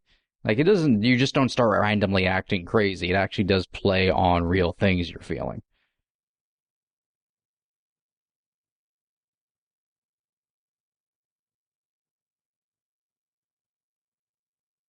So God, is the cast of Harry Potter walking through an abandoned trailer park the saddest thing in the world? Well, it wasn't abandoned. They just killed all those people. I do wish they would have been able to find time for the Friends of Potter radio broadcast that transmits from Hogwarts, where they talk about Harry Potter like he's John Connor. Yeah. That'd been neat. I mean, we get a little bit of the radio to hear about family members, and the tension between Ron and Harry with the radio is touched upon lightly. One of the best things they do, though, is the Horcrux sound, that kind of kettle boiling, screeching noise that they constantly are playing in the background in some of these shots. Gets under your nerves, under your skin, and gets on your nerves. Yeah. And I will never not laugh at that joke of Harry thinking that Hermione just fucked up his hair. No, I'll look stupid. Well, I wandered the woods alone for 6 months. I feel like there has to be a haircut spell, like hair reducto, and then you just have like a mohawk. It is ridiculous they have to do that by hand. Right? Meanwhile, Then she ain't again, cutting when we're- Ron's. Nah. When we were in the Ministry, though, we did see there was magic to pull all the flyers to a table, and then there was a wizard who was stuffing the flyers inside the newspapers by hand. So, who knows? Maybe wizard spells are like they're tapped out on mana on a lot of things. I think it's just how much busy work you personally want to do to kill time. By wizard law, they had to do so many things manually just to make people work. Also, God, this tent looks Amish. So I love Hermione's Sherlock moment there. You see, Harry, I'm actually a high-functioning sociopath. Cue scary space madness Ron sucking the light out of the room. And to you, Ron Weasley, I give you this dramatic instrument so that you may be frightening at all times. So you can always make interesting introductions. God, he looks like a sad clown. There was a great moment of sinking there where Ron said, "I thought I did too." As soon as you finished saying that, Mike, it just chef kiss, beautiful. Other idea, instead of mana being in the Harry Potter world, what if it's like D&D and they only have so many spell slots they can use per day without a rest? Like, I can't waste my spell slot on assembling these newspaper flyers. That'd be a waste. Hold on, I have to sit here by this campfire for the next 15 hours. Alright, I'm ready to go. Magic missile. I have to say, I do really love the plot point of Harry, of Ron and Hermione, like at the very end of this series, just kind of looking at Harry and saying, I'm going to be honest, we kind of thought you were going to Harry Potter your way out of this a lot sooner. Can you do something? Like, we kind of thought you would have become an action hero by now. Yeah, that's Harry's big challenge in this one. In Ron's, it's, I guess, dealing with his own internal conflicts of what he thinks Hermione thinks of him and, you know, his runner-up status to Harry. But for Harry, it's the fact that he was raised to be the chosen one. And now that he's supposed to be doing his chosen one stuff, he's kind of shitty at it. It's a weird experience for Harry, because normally when he's given a chance to step up, he steps up and he makes a big splash. Think of the Dumbledore's Army scene a few films ago, where he proved his worth as a leader there. In this case, he just doesn't quite have it. So it's a great trial for Harry to have to get through. Although I'm not really sure he gets through it. Like, he stands by and he lets Ron go, and then when Ron comes back, he's kind of like, why'd you leave? God damn it, do stuff. Well, I think what it ultimately amounts to, and this is kind of just what the entire series is about, is, yeah, Harry is the chosen one because Voldemort forced that upon him. Mm-hmm. But it's really Harry and his friends who have to come through at the end. He can't do it alone. Yeah. For sure. That's part of Ron's thing, is recognizing, oh, I'm actually integral to this. I'm not actually off to the side as much as I and everyone else thinks I am. Please love me. Yeah, that's what ultimately makes Harry special. It's not that he has magic powers or that he's exceptional at anything. It's that he's a good person who people love. Which like ties into like the very beginning of the series with Harry's mother protecting him with love.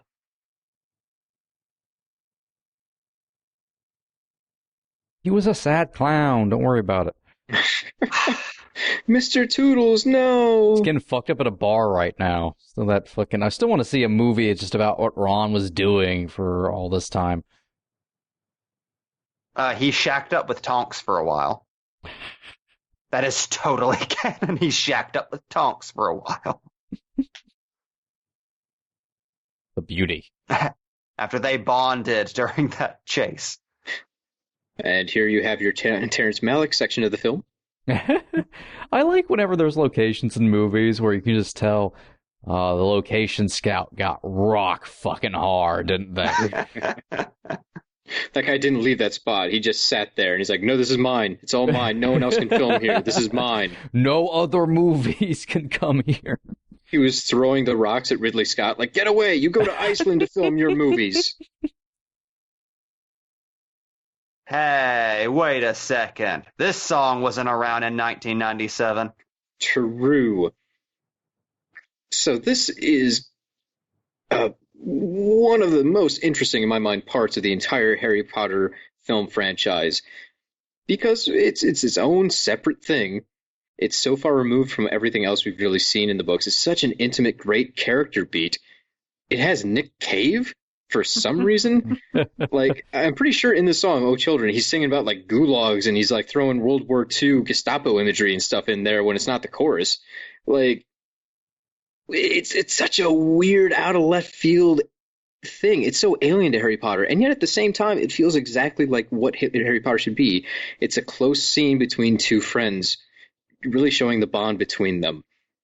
Yeah, I think that this is the most beautiful thing in this entire series, and I will defend it until my dying day. I don't think anyone's against it. Beautiful. I think in most people's minds, this is probably one of the standout Harry Potter scenes. Oh, yeah. What? I think it says a lot about how ingrained into this world Clovis became over the course of writing all but one of the films. That this was his original idea, and it feels like it should have always been there. Yeah. And what's so beautiful is when you watch it, you just kind of forget this is Ron and Hermione. And it's just Daniel Radcliffe and Emma Watson being friends who have worked together for a really long time since they were small children, just enjoying each other's company. Kiss! I feel like half the theater was doing that at the time. I really love the subtlety of that moment, though. Like, Harry's going for it. He's got the head bob. You don't really. It's not really played as, oh, this is the culmination of like long-standing sexual tension. It's just, okay, nothing matters anymore. We are at our lowest point. We're both lonely as hell. Do we want to do? No, we don't. That wouldn't work. Okay. If only we had a ginger between us. A ginger between us, the Emma Thompson story. So I open at the close. Ooh, wavy. But no, going back to what I was talking about before, about the way this movie kind of connects back to its roots while also pushing itself in a new direction. I think that little phrase there, I open at the close, is the representation of what these two parts are going for. I mean, obviously you can look at the closing maybe as a death, which is how all this really started. I mean, Voldemort dying trying to kill a baby is what spawned the boy who lived legend, which is now what he has to deal with again. So these two are tied together from that start that they jumped into. They forced that kind of tautology. So you get that implication of a circle. And I think you get that throughout this movie quite a bit, and a little bit with the other, just because it's an ending. But we have all those flashbacks to the past. We have, those old characters we haven't seen since the early days. Dobby, later on we'll get the goblins, the sword of Godric Gryffindor, all that kind of stuff. Harry even goes back to his birthplace. It really is all back to where it started.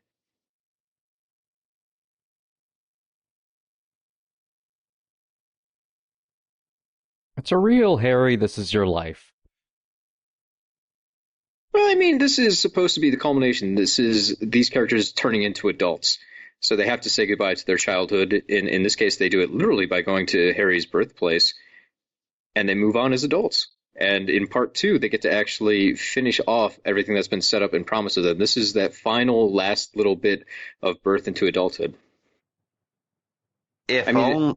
they're totally off on their own now, too. I mean, this is the one where there's no supervisors or parent figures to guide over them in any way. They're really actually striking out on their own. If only there was a scene where they had to get vital information from the mind of Gilderoy Lockhart. And then it just becomes Men in Black 2 for a little while. We have to find some way to de-obliviate. All right, so I don't have anything important thematically to mention here, but just imagine if these scenes were just stretched out into a horror film. Like, just imagine a horror film with a real budget that could go to a snowy, spooky, cozy, little old-school British town where there's an evil witch snake woman trying to eat people. Now, where's that Hammer movie? I would throw money at the screen if this whole look was a film. It's random grim fairy tale they found themselves in. Yes. I fucking love how Yates goes into full horror movie mode from pretty much this point till the end of the movie. Yeah. Also, our transition of seasons is way more gradual here than it has been in previous Potters. Typically, we get like a big scene transition that announces like, oh, hey, by the way, it is now spring or it is winter. You can tell because now there's a bunch of snow on the Whomping Willow. For this one, we had a long period where it was getting colder. You could tell from the way they dressed, from the way the environment was looking. You know, you knew fall was hitting them. Now suddenly we do have snow, but it doesn't feel like it just hit winter. It really does feel like we've slowly been sending these characters through the woods, through time.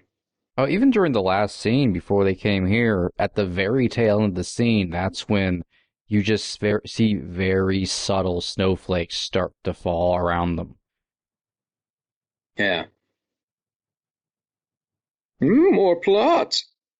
My name is Ignatius. So the other Potter films too, a lot of them, not all of them, have a big focus on their mysteries, but they aren't exactly mystery movies. There's typically a MacGuffin or a magic mystery that's introduced at the start, and they get clues throughout the film, and at the end they get the big answer. In this one, I mean, it's called The Deathly Hallows. We get some subtle hints earlier on in the film about them, but the mystery is itself kind of a red herring, because they think the mystery is how do we collect these Horcruxes? How do we destroy these Horcruxes? And at the end they find out, oh, it's this other thing we should have been looking into. That's what we really need to focus on for the moment. It's a nice way to kind of subvert expectations without making it very obvious that's what's going on in the structure of the story. Also, unlike fucking the Half-Blood Prince, we don't get it introduced like with one line at the very end of the movie. We do get some time for the Deathly Hallows to register as being important to this whole deal. You see, Harry, I was the Deathly Hallows all along.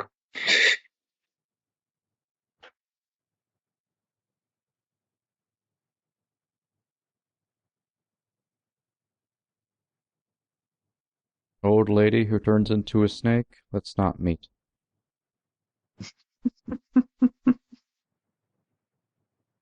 Hey, she walks like she might be a snake secretly. That's all old people, though. We all know ladies are snakes now. It's weird to think that old lady is a sexy Asian woman. Think that of all old ladies. Also, Thank God they reshot the Potter's death. I would have loved if they went back and used the fucking ABC movie of the week shit from Sorcerer's Stone. Oh, where the Potters just lived in what appeared to be like suburban Vermont. And Voldemort was just a regular dude in a hood. It is like a fucking Renaissance Fair cosplay hood. I love how apparently he blew the fucking house up on his way out. Boom! Voldemort out. Oh, my soul! Nagini! Oh. Oh, one last Nagini, go. save me. Harry, when you should know Snape better ran than at the end, he slipped. It was the whole thing. Whoa, there's like fucking air whistle noises and stuff. Bongos. Well, hello. Hello, creepy woman that won't say a goddamn thing. This will be a fruitful visit. Was that a Seriously, frame can this just be the Woman in Black Part 3? Was that a frame photo of the kid from Sweeney Todd? That's where this transitions into a musical. I'll steal you, Nagini.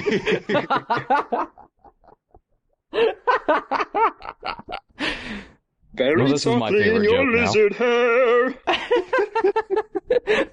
I like how we just immediately fell into it. Fucking Rickman is unchanged. Oh, pretty women are a wonder. Severus Snape! I mean, at this point, half the cast of Sweeney Todd is in Harry Potter, so... Pretty muggles.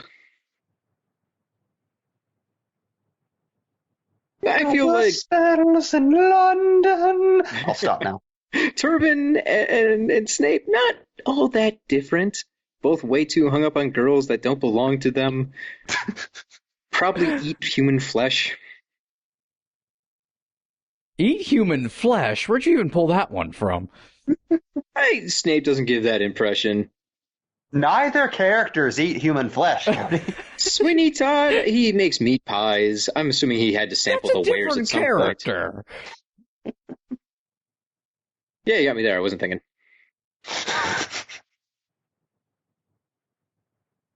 God, this is horrifying. Oh, so take me This to is a Deborah Harry Logan. Potter movie. Oh, Snake Lady. That's what Harry, Hermione that finding chair, a man. room of blood. Oh, God. Lion Tamer Harry to the rescue. It is a horror movie. Hermione just fell down for no reason.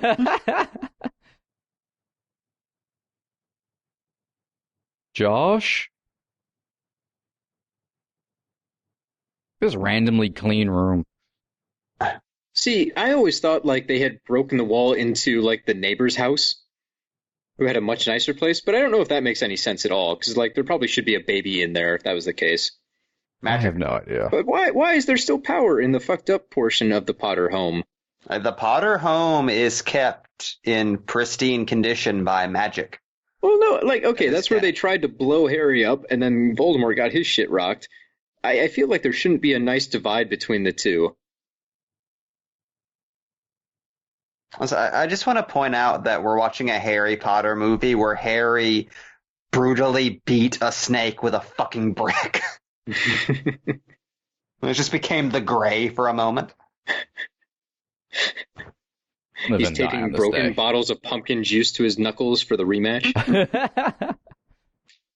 God, speaking of the location, Scout losing his fucking mind.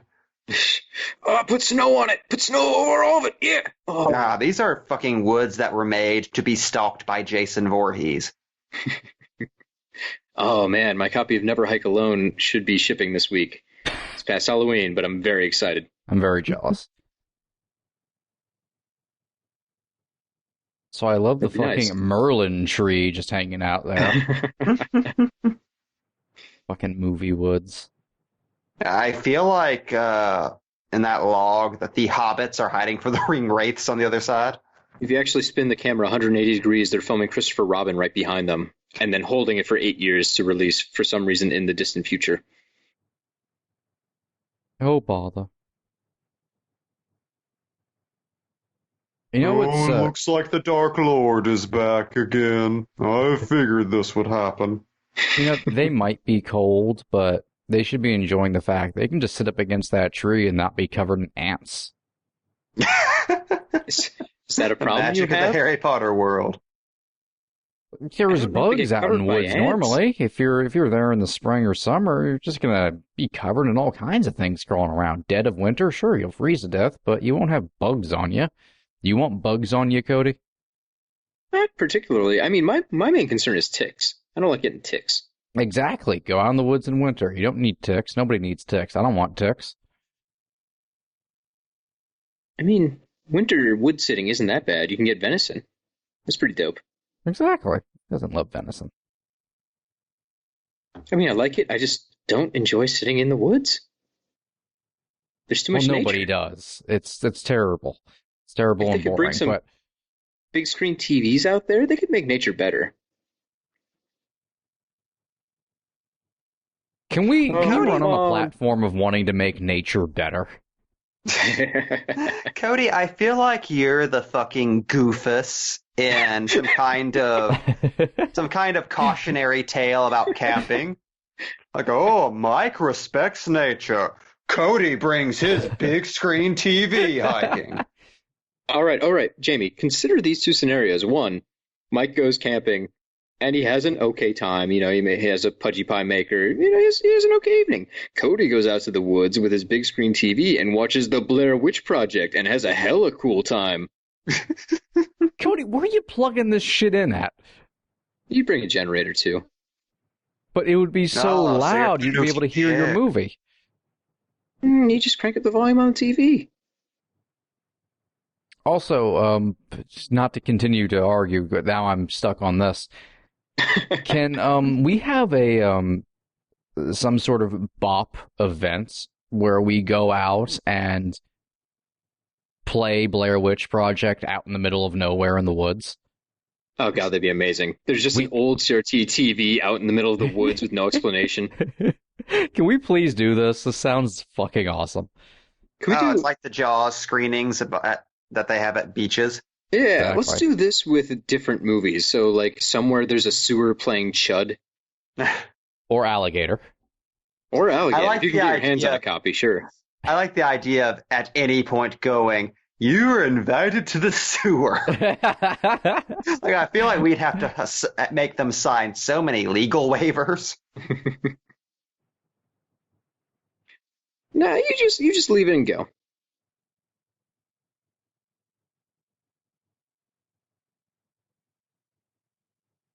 God, the amount of times Harry is confused by doe Patronuses. The amount of times Snape has had to go, idiot, over here throughout this series is incredible. I'm more impressed by Snape in the background, basically probably holding his cloak over his face like Dracula, like, do not see! I have to be sneaky about this. Harry can't know I'm nice, occasionally.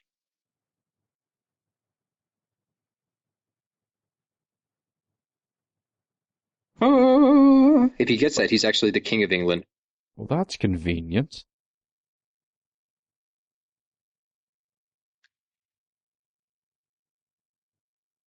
So I think this entire time Harry's like, "Oh yeah, I just stumbled onto it all by myself. I'd like to see Ron do that." Meanwhile, he killed Ron 5 minutes previous.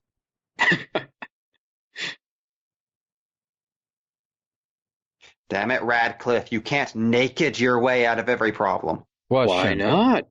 Is there Yes. not a spell to just lift that up out of the water? I thought they tried. Maybe they mentioned in the books. I could have sworn at some point in the books he tried something like that, or just figured it was magic, so it wouldn't work on magic. Also, wearing the locket seems like a terrible choice. Go wake Hermione up. You know where this spot is. Take the locket off, you fool. Harry Potter and the Poor Planning, Part 90.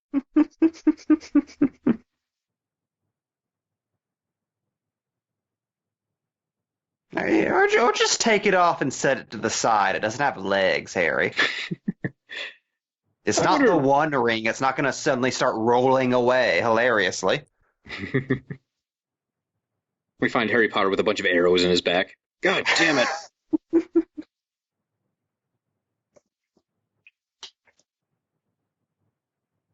Ron then just watches. Years Now later, I am Harry Potter. Years later, Harry would come back as Pumpkinhead. The talented Mr. Weasley. He just takes Harry's clothes and puts them on. He just starts carving a lightning bolt into his forehead while staring dead ahead. Actually, the talented Mr. Ripley would be a lot easier in the Harry Potter world. They just polyjuice potion their way out of that. That's all Crouch did. Harry, use a spell to dry yourself off. Yeah, for God's sake, all you're doing is putting clothes on over the wetness. That's not going to help at all. You will die of hypothermia in about 5 minutes. Have you not seen Survivor Man? How'd you even get those clothes back on? You're soaking wet. Do you know how difficult that would be? Magic. Wow, this really is a wizarding world. Yeah, it does work. Yeah, magic. That's the answer. Also, We're making jokes, though. We've got Ron's, like, true forging of character moment where he has to prove his actual worth to the group. by confronting spiders. And in Naked Hermione's. I think we've all confronted privately. Mike Napier and the euphemism. Oh, those buck teeth.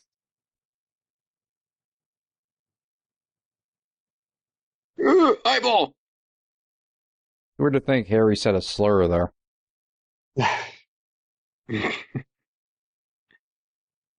What a great representation of evil. Just this nasty, blobby, bubbling thing. This weird cloud. Just this weird tornado of souls. It spits spiders out, naked people. So inventive and weird. Brave Fiend's voice. I like it, yeah. This is a scary cloud. Ow! Honestly, this movie, I would say probably the last 4 movies, since that's where you get Voldemort. But particularly like the stuff Yates does visually with some of the magic stuff, it has to be probably the best representation of, evil, dark magic from a fantasy film ever. Because usually it's just, there's not really anything to whenever you see like a dark wizard doing shit. All of this stuff has like such a interesting, different flair to it. And all his personality. And this weird ass shit. Just They're so shiny and smooth. But seriously, imagine, like, hold in your head the scene of all of them meeting on the Hogwarts Express and Sorcerer's Stone, and then look at Harry and Hermione nude making out. I want someone to take the final 2 movies, but then use the first film as a series of flashbacks throughout them. How weird would that be?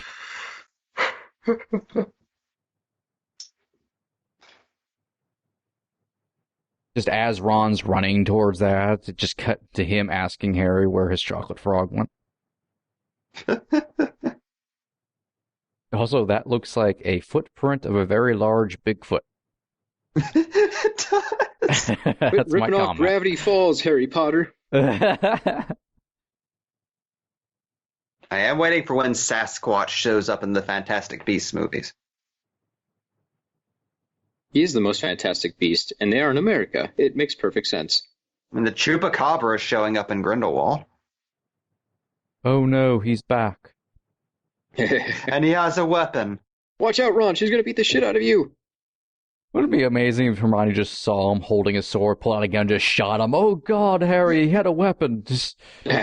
He was coming at me. Did you see that? He was coming at me. Stand your ground.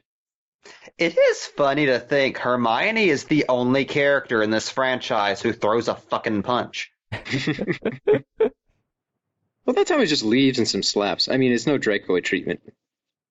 Look, I helped. Ron good now.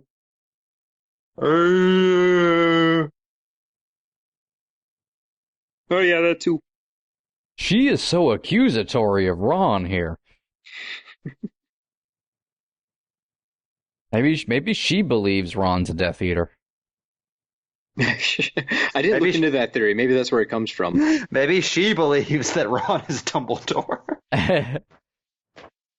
I'm onto your tricks. Of an old man. An old gay man. Fucking Ron's beautiful speech here out of nowhere. He wrote this down like 10 weeks ago. He had this in his pocket. He's like, I know what I'm going to say when I get back. I'm Tom's going to make wrote up some this stuff for him. about the Deluminator. Yeah. Oh, yeah. That's when the panties are going to drop.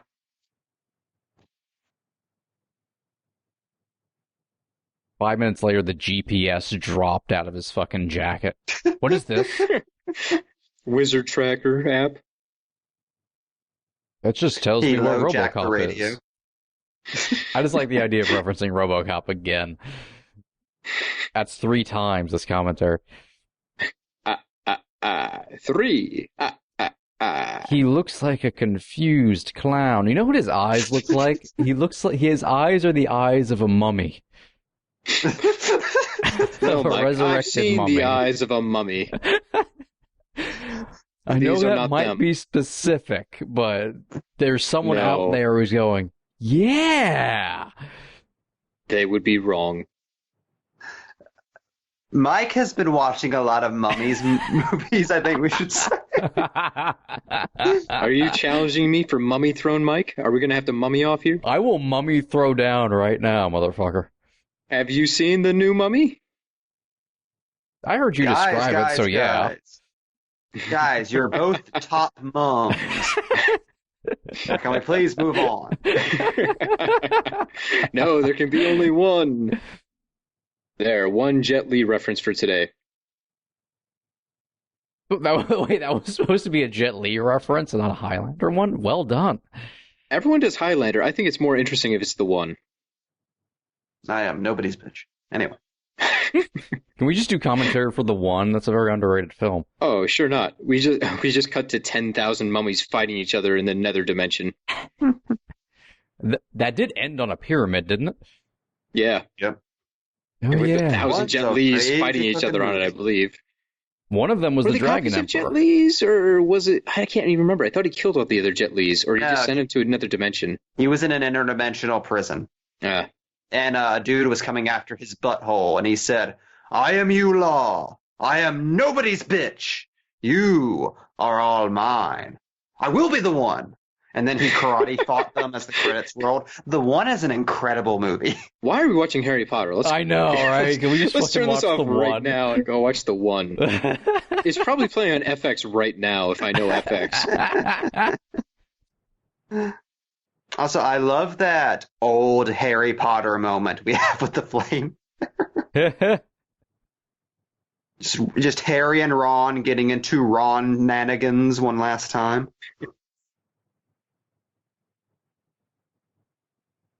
See, this is the part where it feels like the movie, in my mind, should have ended. Like, they just destroyed their first Horcrux. Ron's back in the fold. They've got some direction.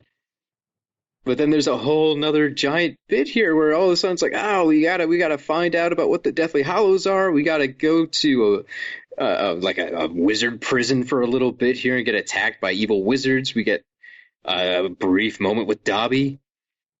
It does feel like is this what- movie had kind of 2 options to go with. You either end here early, and we're at, Oh, yeah, way too early. It's hour 47. or you end here on like a big like cliffhanger, but we found out information, we're gonna go get it now, and blah blah blah, which ends on kind of a high note. Or you go and you end on the most depressing note humanly possible. Well, it depends on how you feel about Dobby. We all know how you feel about Dobby. I like him slightly more here. Yeah, but it is funny. You kind of accidentally end up with an old-fashioned, like, 4-act fantasy structure, Yeah. like Beowulf or the Lord of the Rings novels. Where it's like, here's a complete 3-act story, and then here's just a mini story at the end. It reminds me a little bit of the way Casino Royale always confuses me, because that feels like a full story, and then they have to add on that whole bit at the end where Vespa dies. Oh yeah. Which, I mean, it's not bad. It just confuses me because I'm never expecting it. I always feel like the movie should stop 20 minutes before it does.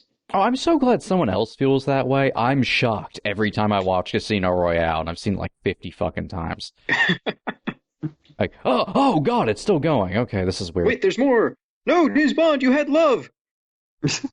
Like, I always do that, like, during, like, the car chase and the interrogation scene.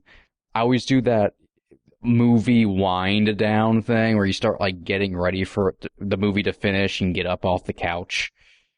Yeah. Like, oh, okay, I'm gonna gather up all my shit and mentally prepare for this to end. Oh no, I have, like, 30 more minutes left. Never mind. Remember before Deathly Hallows came out in book form, how like the Harry Potter symbol was pretty much a lightning bolt? And then Deathly Hallows came out and everyone went, I have to get a new tattoo. And this is Harry Potter now. The Deathly Hallows is Harry Potter. It's so much more cooler. meta. It's such wonderful and simple iconography. It's perfect. Also, Dad was a sexy guy. Still Once just again, we have Wizard just living in poverty. He wants to live that way. Especially, to avoid Spider-Man. No more New York for me. Okay. Let's see David Yates flex his muscles. Ugh. The sexiest sequence in this entire goddamn series. Pretty much, I think anytime you have a fantasy movie that needs to have exposition, you should have CGI puppets telling it. It worked. Yeah. It worked for Hellboy 2. It kills here. This is like my favorite part of the movie. God, it looks cool. Even Dracula used some puppets to tell some prologue stuff, and it all works. That's the way it should be. It's fascinating to me that they get away with having this happen in the third act. Oh, yeah. We've never seen anything like this in Harry Potter. It's such a surprise.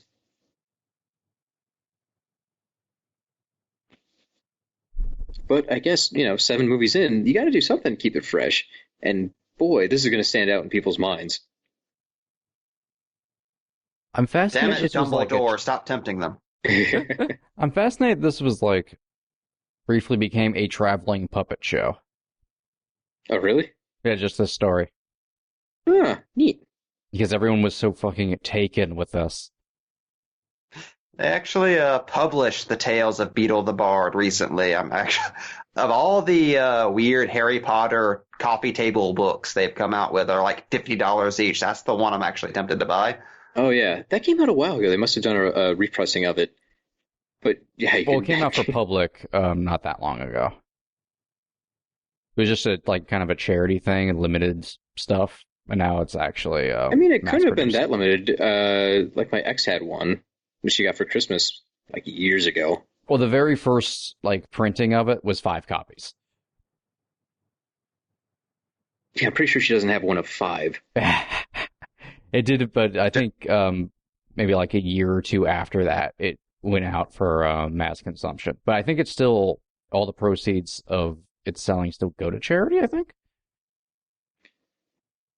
I'm still going to explain that with your ex-girlfriend is white. Just things happen for those people. We can't explain. She just made her own version of it. None of the tales are correct. Fucking honkies. This is just a version of Watership Down with a different cover. I love this Tim Burton dancing character. What's most impressive to me about this sequence is we've never seen anything remotely fucking close to this in any of the other movies, yet somehow this feels like Harry Potter still. Yeah. It's Something about the design. real dark, too, compared to pretty much anything else in Harry Potter. It's not implied darkness. We see a guy being dragged up from a noose. There's the blood splatter on the wall when the other wizard has his throat cut in the middle of the night. Oh, it's For fucked like up. a weird couple-minute segment, this is surprisingly grim.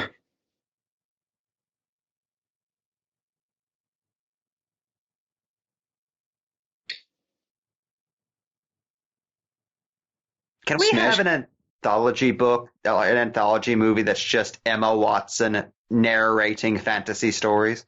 Why not? I'd buy it. I think the movie would be improved if they just did a smash cut after he says, "Those are the Deathly Hallows," and then we cut to Ocean Man. And that's the movie. Way to date us again. Ocean Man, take me by the hand. Also, watch this drawing change every time you cut to it. That's magic, Mike. Oh, geez, I screwed up again. It's a square. Just watch us go from first unit to second unit.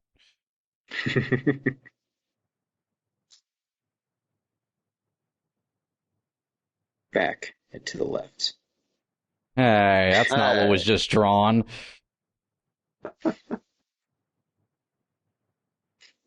What I like is he could have just pointed to his necklace and just explained it, but right. He did this how for the hard camera. he has to work to make these strokes work too. Like he's really dragging that pencil.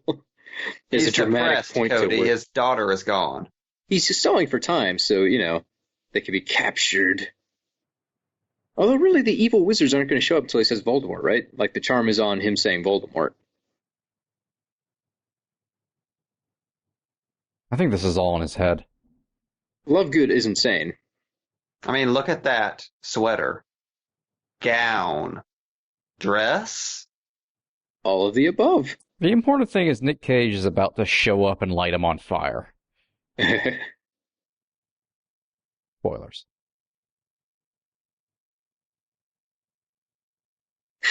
Ron has the right idea. This man is insane. He's going to turn you into meat pies. I like how this is scarier than the encounter with Nagini.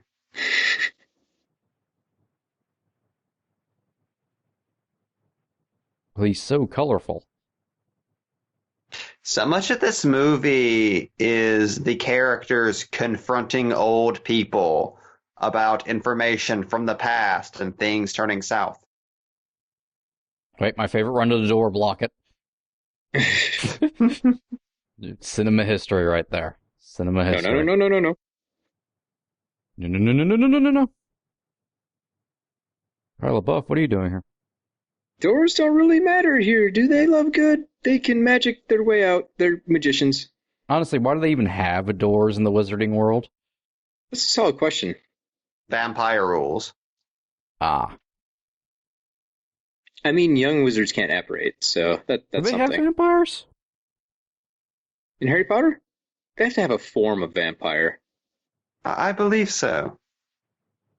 We have to meet a Newt's fucking Commander, vampire. get on this. Yeah, why isn't that what fucking Fantastic Beasts are about? Fucking vampires. Do Dracula. Can you just do a Dracula movie instead of Fantastic Beasts? All right, I'm consulting the internet right now to see if there are vampires in Harry Potter. I would actually fucking love to see David Yates do Dracula. He's the one who just does the book. Oh, Jesus Christ. Okay, so I typed vampires in Harry Potter, and the Harry Potter wiki came up with a bit that said Sanguini, which sounds like a pasta, is a vampire who attended the Slug Club Christmas party during Harry Potter's 6th year at Hogwarts School of Witchcraft and Wizardry. He was the guest of Eldrad Warple. Luna Lovegood believes that Rufus Scrimgeour is a vampire. So there you have it. Harry Potter's got vampires. You got He's demons. got vampires. Got vampires. Ron is so done here. Does he have the space Oh. madness again? Okay, so here are the known vampires in the Harry Potter universe. Amarilla Lestat, Bloodwind Blood, Brian, just Brian, Carmilla Sanguana, Lorcan Diath, part vampire, unnamed Romanian vampire, Sanguini, Herbert Varney, Trokar, Vlad Dracul, and Vampire in Minsk. What about the unknown vampires? All those names are stupid. Many. Except They Brian. were very dumb. Brian. I'm going to see if Brian has a Wikipedia article about him. Physical information. Human. Male. Name is Brian.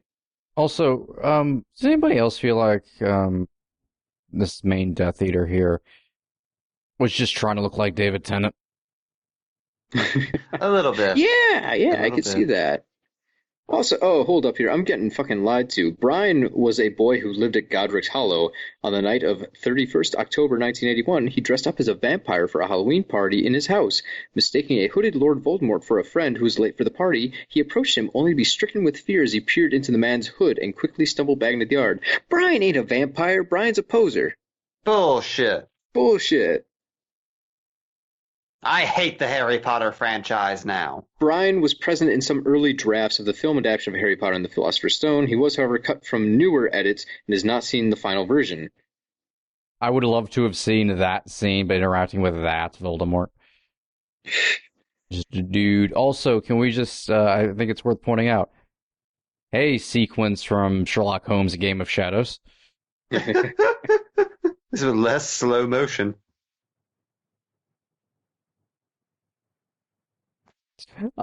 I'm sorry, every time I see this, I just think of the fucking scene from Sin City. We're going home, Kevin.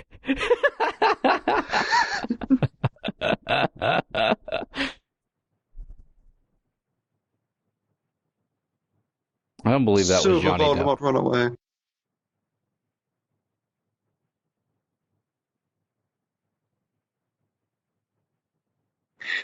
So yeah, now the mystery element of the Hollows is officially kicked in, and it's a race, but the movie's going to end in like 10 minutes. Which is a bit silly, like they make such a big deal of the Deathly Hollows here, but it's really for the second movie to do anything with them. The mystery of this film is figuring out what the mystery is. Yeah. Which What's the isn't bad MacGuffin or this anything. time? Like it's kind of interesting, but I like how lost the characters are until the very end. That's really it. They're after the wrong MacGuffins. Like, they still need the other ones, but there's a different set they need to be after. You're not David Tennant. Let the man enjoy his scarves. You're not Scrooge Scarves. McDuck at all. Can't we all be Scrooge McDuck in our heart if we just hoard enough money? Going back to the idea of touching on the Harry Potter series again as like a Netflix series or something, I feel like if you were doing that, you would just keep Crouch around and have him be this character. Yeah. I mean, they probably cleared out Azkaban by this point in the story, right? Like, he's got to be off doing something? God, do I have to go back to the Harry Potter wiki? It is odd at this point. It's like, wouldn't you want Tennant to come back for at least a couple scenes? Right, he was pretty famous at this. Maybe he's too busy, like, doing Doctor Who stuff. In the books, I don't even think Crouch comes back and does anything after Goblet. Let's see. He died sometime between 95 and 96. Oh, he received the Dementor's Kiss on 24th of June, 1995. They killed that dude. Ah. There's your wizard justice.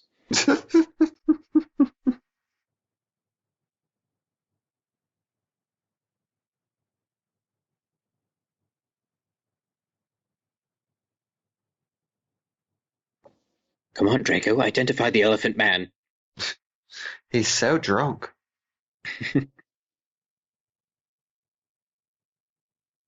Again, I always forget the last chunk happens. Like, I forget Draco's even in this movie.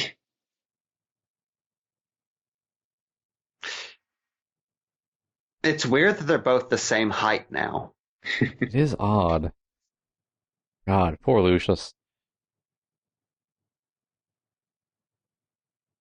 Also, can we just take a moment to appreciate Helena Bonham Carter somehow chewing up her past performance as this character for something even more over the top and insane?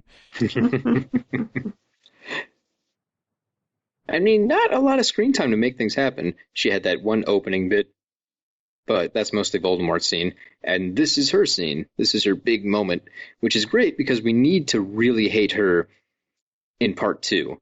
Because they give her that big send-off. You've got to earn that. And, you know, this is where she gets it.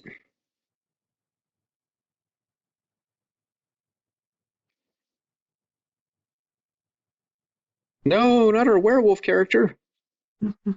Not Fenrir Greyback, my favorite name ever. The man who scarred Bill Weasley.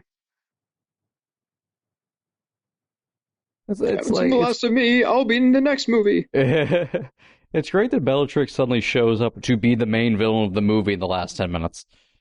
And there's just Even though shit they like can't that, defeat just her. screaming with the weirdest series of deliveries ever. It's just amazing.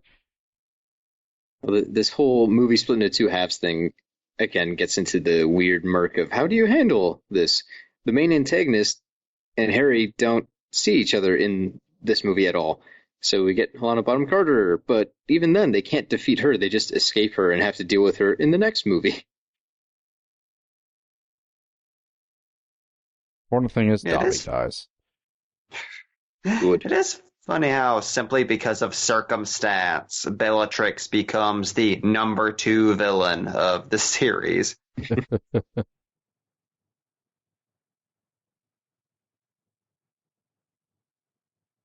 And that just happened.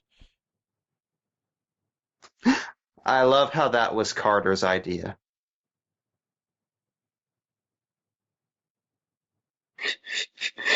All right, the mirror. I was going to say, oh, right, John Hurt. Oh, right, John Hurt.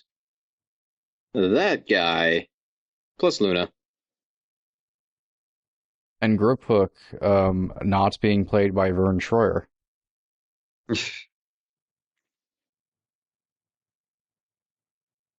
I'm also in this movie. Hello. Look at my shiny hand.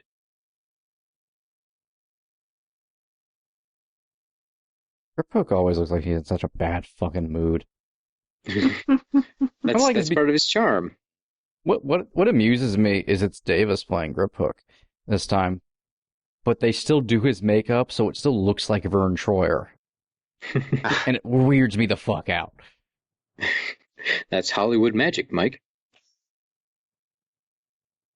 Dobby, we don't want to make love.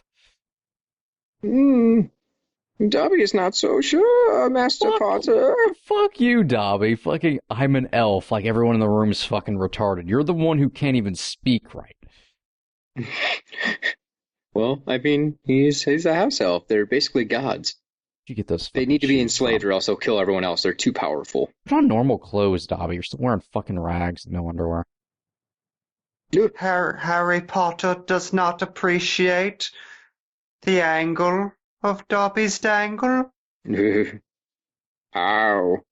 I'm gone from the film now. God, that is... I say this every time. That is the easiest paycheck in movie history. I mean, he still had to put up the makeup. That probably took an hour or two. Give me that snitch. I'll chew Dobby's penis off and spit it back into his mouth like a baby bird. Anyway. Ugh. I win.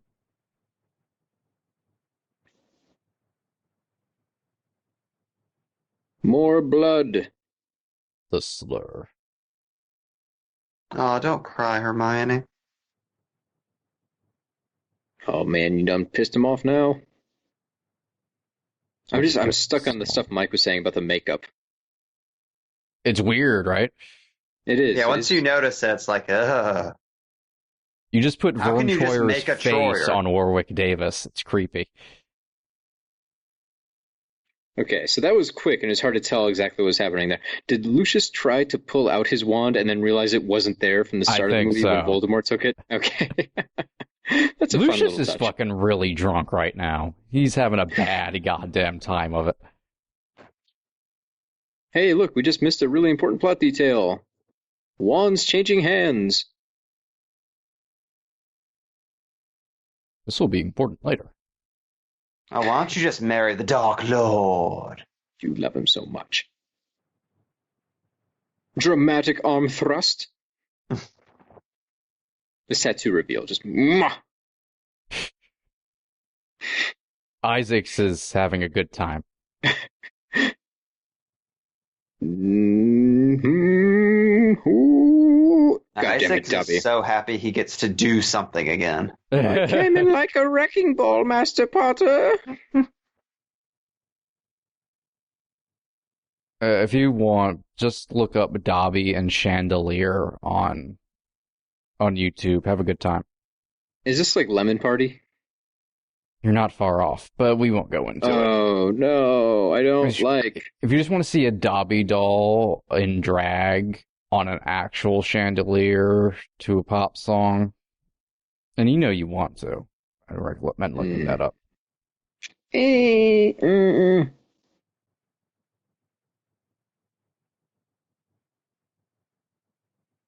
Free to die. Ooh, oh, Dobby's gonna die. Ah! I just looked it up. It's okay, you can cheer yourself up by looking at Dobby dying. Every Dobby puppet just looks like fucking Mac and me. It's It horrifying. does, yeah. Wow. God, the Deutsch angles of this scene. I love it so much. It's like, let's film this last scene like it's a fucking war movie. We're as unsteady as the characters. Whee! I'm gonna throw up. Like it's Platoon.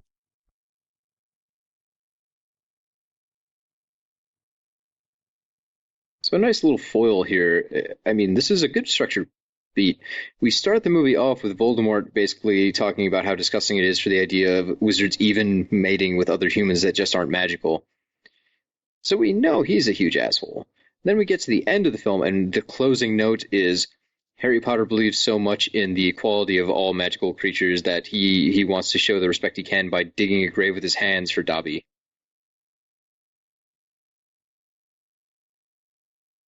Well, I like the implication that normally wizards are not buried with any dignity at all.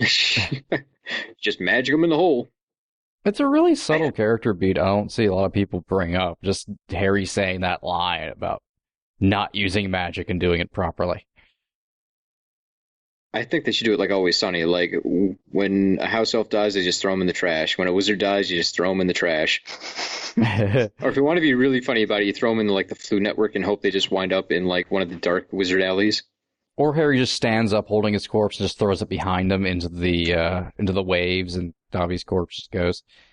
Also, here is Dobby the house elf dying with his eyes wide fucking open like a realist. They won't close. Like Even no in death, movie bullshit Dobby of him sees you. like closing his eyes and all that. It's like, What nah, if- we're just gonna have him death stare. Remember the Talia al Ghul death scene from The Dark Knight Rises? Just imagine if they used that same performance right here. Oh, Dobby dead now. That would ruin this entire film right there. That'd be the one catastrophic flaw I could never get over.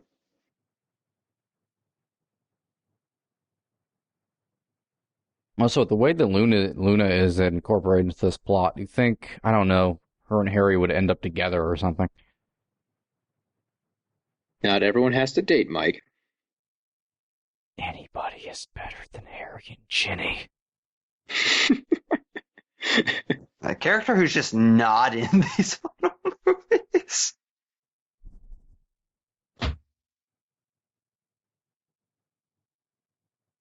Where do you get the shovel No, it's from, so though? sad. It's really sad, yeah. Like, this is an ending of technically a kid's film. This is 80s Disney up in here. These kids have grown up. They're adults now, and they need to feel sad when they go to entertainment.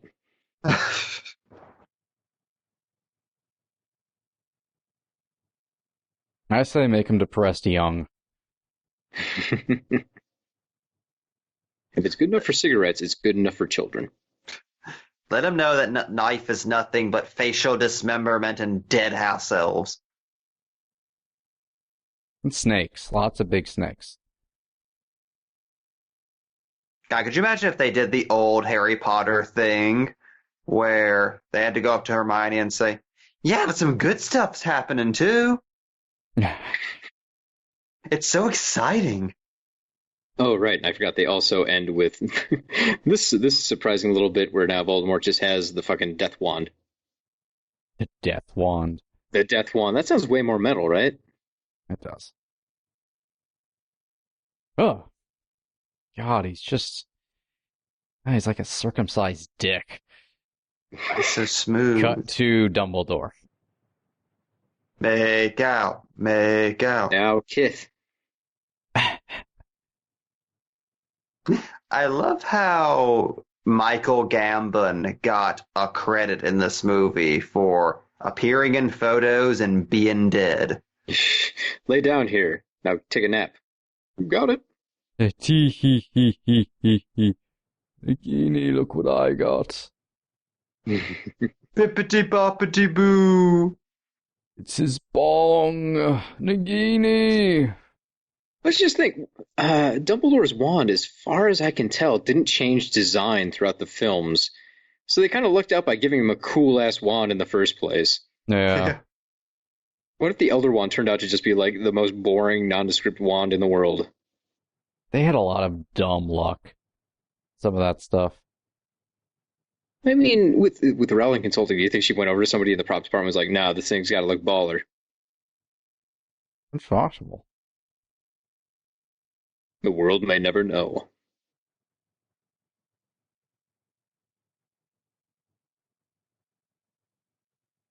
I could imagine sitting in a theater going, that's the end, huh?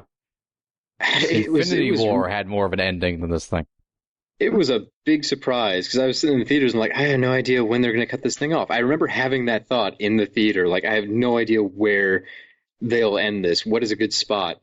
And then it ended there. I was like, oh, that's where they're doing. Okay, they have a lot left to do in that last movie, somehow. There's not really a good place to end it. Like, there's not really much you can do, yeah. Like we were saying before, they had a spot, but the movie also would have been incredibly short, and the second part would have been incredibly long. Yeah.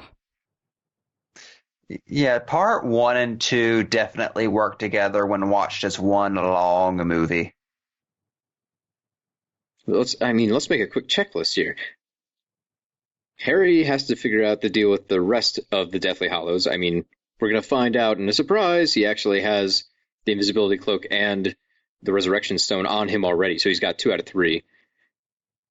So that mystery is much smaller than it appeared at first, but sitting in theaters like, oh my god, they still have to find 2 of those suckers. They have all the remaining Horcruxes, because in this one they destroyed the locket. So they still got to figure out where the rest of them are, find them, which I will say in the second movie becomes a little bit of a cheat, because they find out a ton of them are just in Hogwarts and have always been in Hogwarts. They just have to figure out the secret of finding them. So they go through most of the Horcruxes pretty speedy once they get to it. But you don't notice that, I think, when you're actually watching part 2. It just moves along at such a fast clip, you don't have the time to realize, like, wait a minute, this is a little lumpy. And again, I mean, screw it. You got 2 parts. You don't necessarily have to spread everything apart evenly on them, even though that might be your first instinct. Yeah. The structure is unusual, but it doesn't make it bad. It is funny that part 2 is shorter. Yeah.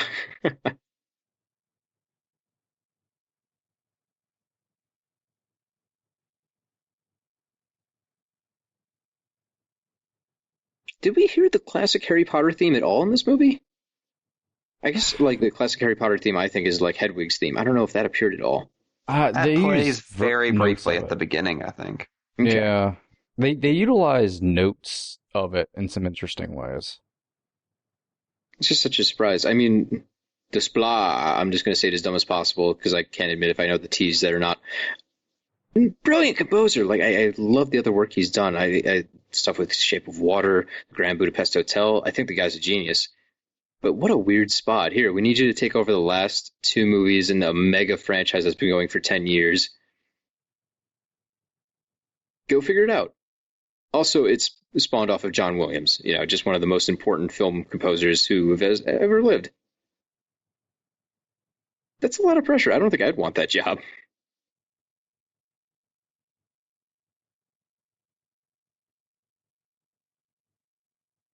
Yeah, it's amazing just how many people had to pull out all the stops at the last possible moment in this franchise. Yeah. That alone deserves like all the credit in the world. And just another little detail I never noticed before, probably because once the credits started, I just leave. When they did the logo, they did the Deathly Hallows, and they faded out into Dumbledore's wand. Because we just found out, hey, Dumbledore always had that particular Deathly Hallow on him. That was a neat little way. And considering a lot of people who hadn't read the books at the time didn't realize what the other two Hollows were, although they should have figured out the invisibility cloak thing pretty goddamn fast.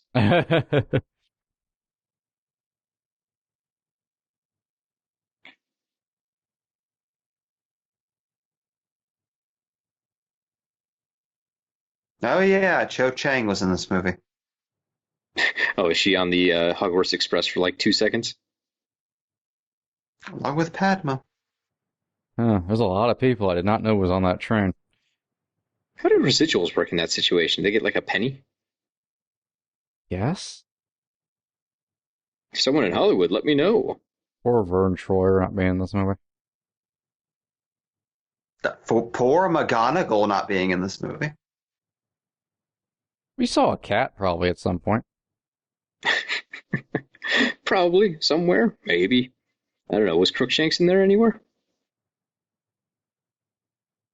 I think Crookshanks just died between films. Also got the Dementor's kiss. Roughly around 1995.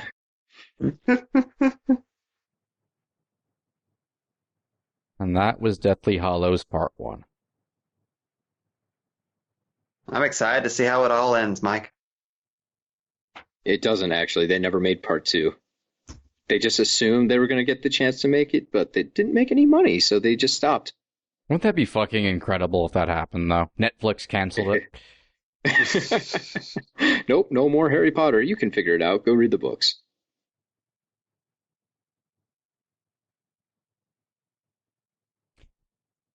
I'll say people don't talk about, I think, the last two very much. Particularly Part 1. I don't think it's talked about very favorably, but damn, if when you actually go back and look at it, it's really is one of the better films. It's probably my second or third favorite, honestly. No. It's one of the most memorable to me, even though I do forget little chunks of the end happen every time. But the highlights really stick with me. And as much as we give the woods part shit, they stand out. You remember there's a lot of Harry Potter in the woods. Yeah, it's one of the most pure Potter experiences. Pure Potter experience sounds like they should just like put you in a tub somewhere and rub you down with butterbeer. Yeah, you really went on a journey there figuring that one out. I think we just learned like something. There's pumpkin juice. Nah, not pumpkin juice. I don't want that one. There's all the different magic chocolates. I don't like the idea of magic frogs walking all over me. But butterbeer, it would smell good and probably be like, rolling around in cream. Oh, that'd be your nude form. That's the Harry Potter I want. Speaking of the butterbeer, not your nude form, has your butterbeer finally cooled off? I drank that a long time ago. Oh, okay. I didn't heat it up nearly as much as I did when I was doing my test run on the butterbeer. That was too hot. I was hoping you were waiting 2.5 hours to try it. I wasn't sure when I was doing the test run, like if the soda was going to, once you heat it up, the sugar was going to melt in it or something and kind of make like a more of a thicker cream. It turns out it just was really hot soda. So it took a very long time to cool down when I was playing with it yesterday. It was delicious, but I'm like, I'm scalding myself. I need to let this cool for like 20 minutes before I come back to it.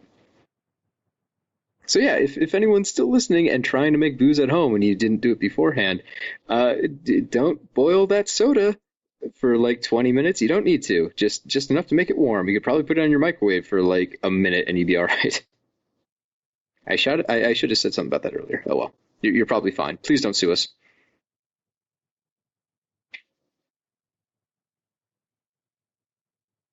But anyway. We gotta be close to the end of these credits, right? We're up to underwater stunt units. We got a while. Like 3 more minutes. You may want to start winding down. All right, folks. You can watch these credits. I'm out. I don't have fun things to say anymore. You wore me out. I'm tired. Daddy's got to go to bed. If you've enjoyed this commentary and for some reason didn't listen to the others, you're in luck because there are others. You can go listen to us talk about all the Harry Potter films. And other things. Honestly, we do regular episodes. We do commentaries on things that aren't magical. Check them out. You can find us on iTunes. You can find us on Facebook, on Twitter at Box Office Pulp, Stitcher. We're on Blogspot. look up Box Office Pulp and you'll be able to find all of our material. I encourage you to listen to it and send me your alcohol recommendations. Looking for cocktails. Not just cocktails. And please do not send us anthrax. Optional. I'd prefer not, but... I mean, if you want. Well, you do you. Oh, Dobby can't wait to go up to those pearly gates and sit on them. Why am I just imagining the South Park version of You're Going to Hell, Little Boy, but it's just Dobby being thrown through the South Park version of hell? Oh, Dobby wants to suck the black cock of Satan. They never go into where they get the magic from. It could be Satan. Imagine, I assume so. Can you imagine Bill Nye showing up at Ron's door, somberly telling him that he has with him Dobby's last will and testament? And it's a time turner. Dun, dun, dun. Dumbledore Ron 2014. And Ron gets explained somberly that Dobby's last wish was for Ron to cornhole his corpse. That's the only way you get your inheritance. I mean, if I've got to. Just turn around. Is that your Ron impression? Can I hear that again? I mean, he was a good elf. All right. Accio asshole. Ah! Oh, God, I don't like the visual of that, just ripping an asshole out and shoving it at you. Ripping an asshole out and shoving it at you. The Box With Office magic. Pulp way. And then Creature has to catch it in his mouth. I don't like house elves anymore. I'm glad Dobby's dead. Yeah, me too. Anyways, folks, that's a wrap. Get the hell out of here. You get more out of life when you go out to a movie.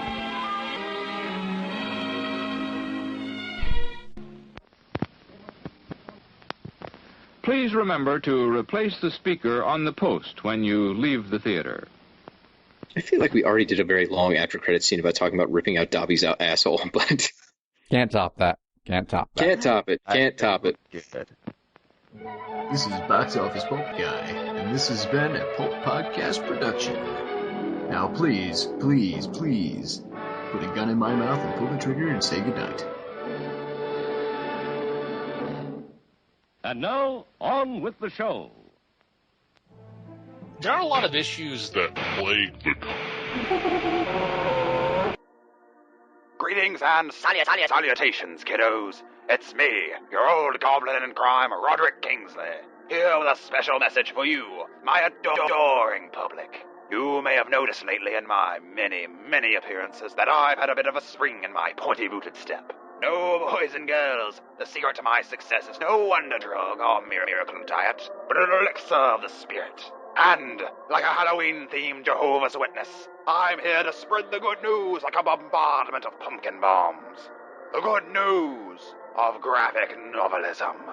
But, Uncle Hobgoblin, you ask, what is a graphic novelism? Don't interrupt me, you little shit! But yes, the tenets of graphic novelism are quite simple. A love for the comic book form in all of its forms. A rejection of the complacency that keeps it from reaching further heights. And, most importantly, a refusal to fall into the dark pool of negativity that has strangled the life out of this culture for too long. Since becoming a devout graphic novelist, I've rebuilt my goblin game from the ground up, soaring high above my fears and insecurities, as though there was a skyline of New York City. And all you have to do to walk this path is look deep within yourself and send your credit card number care of Ronnie the OG Hobby at gobmail.com. Or if you want to be a total Norman about it, just listen to the Graphic Novelism Podcast, where Alex Cook, James Lewis, and Mike Napier preach their love for the medium and warn against those that may do it harm. Remember, ladies and gents, if you want to be the hobgoblin of whatever it is that you do, listen to Graphic Novelism. Subscribe to it on iTunes and the Stitcher. Leave a rating and a comment. Visit graphicnovelism.com. And for God's sake, kill Spider-Man!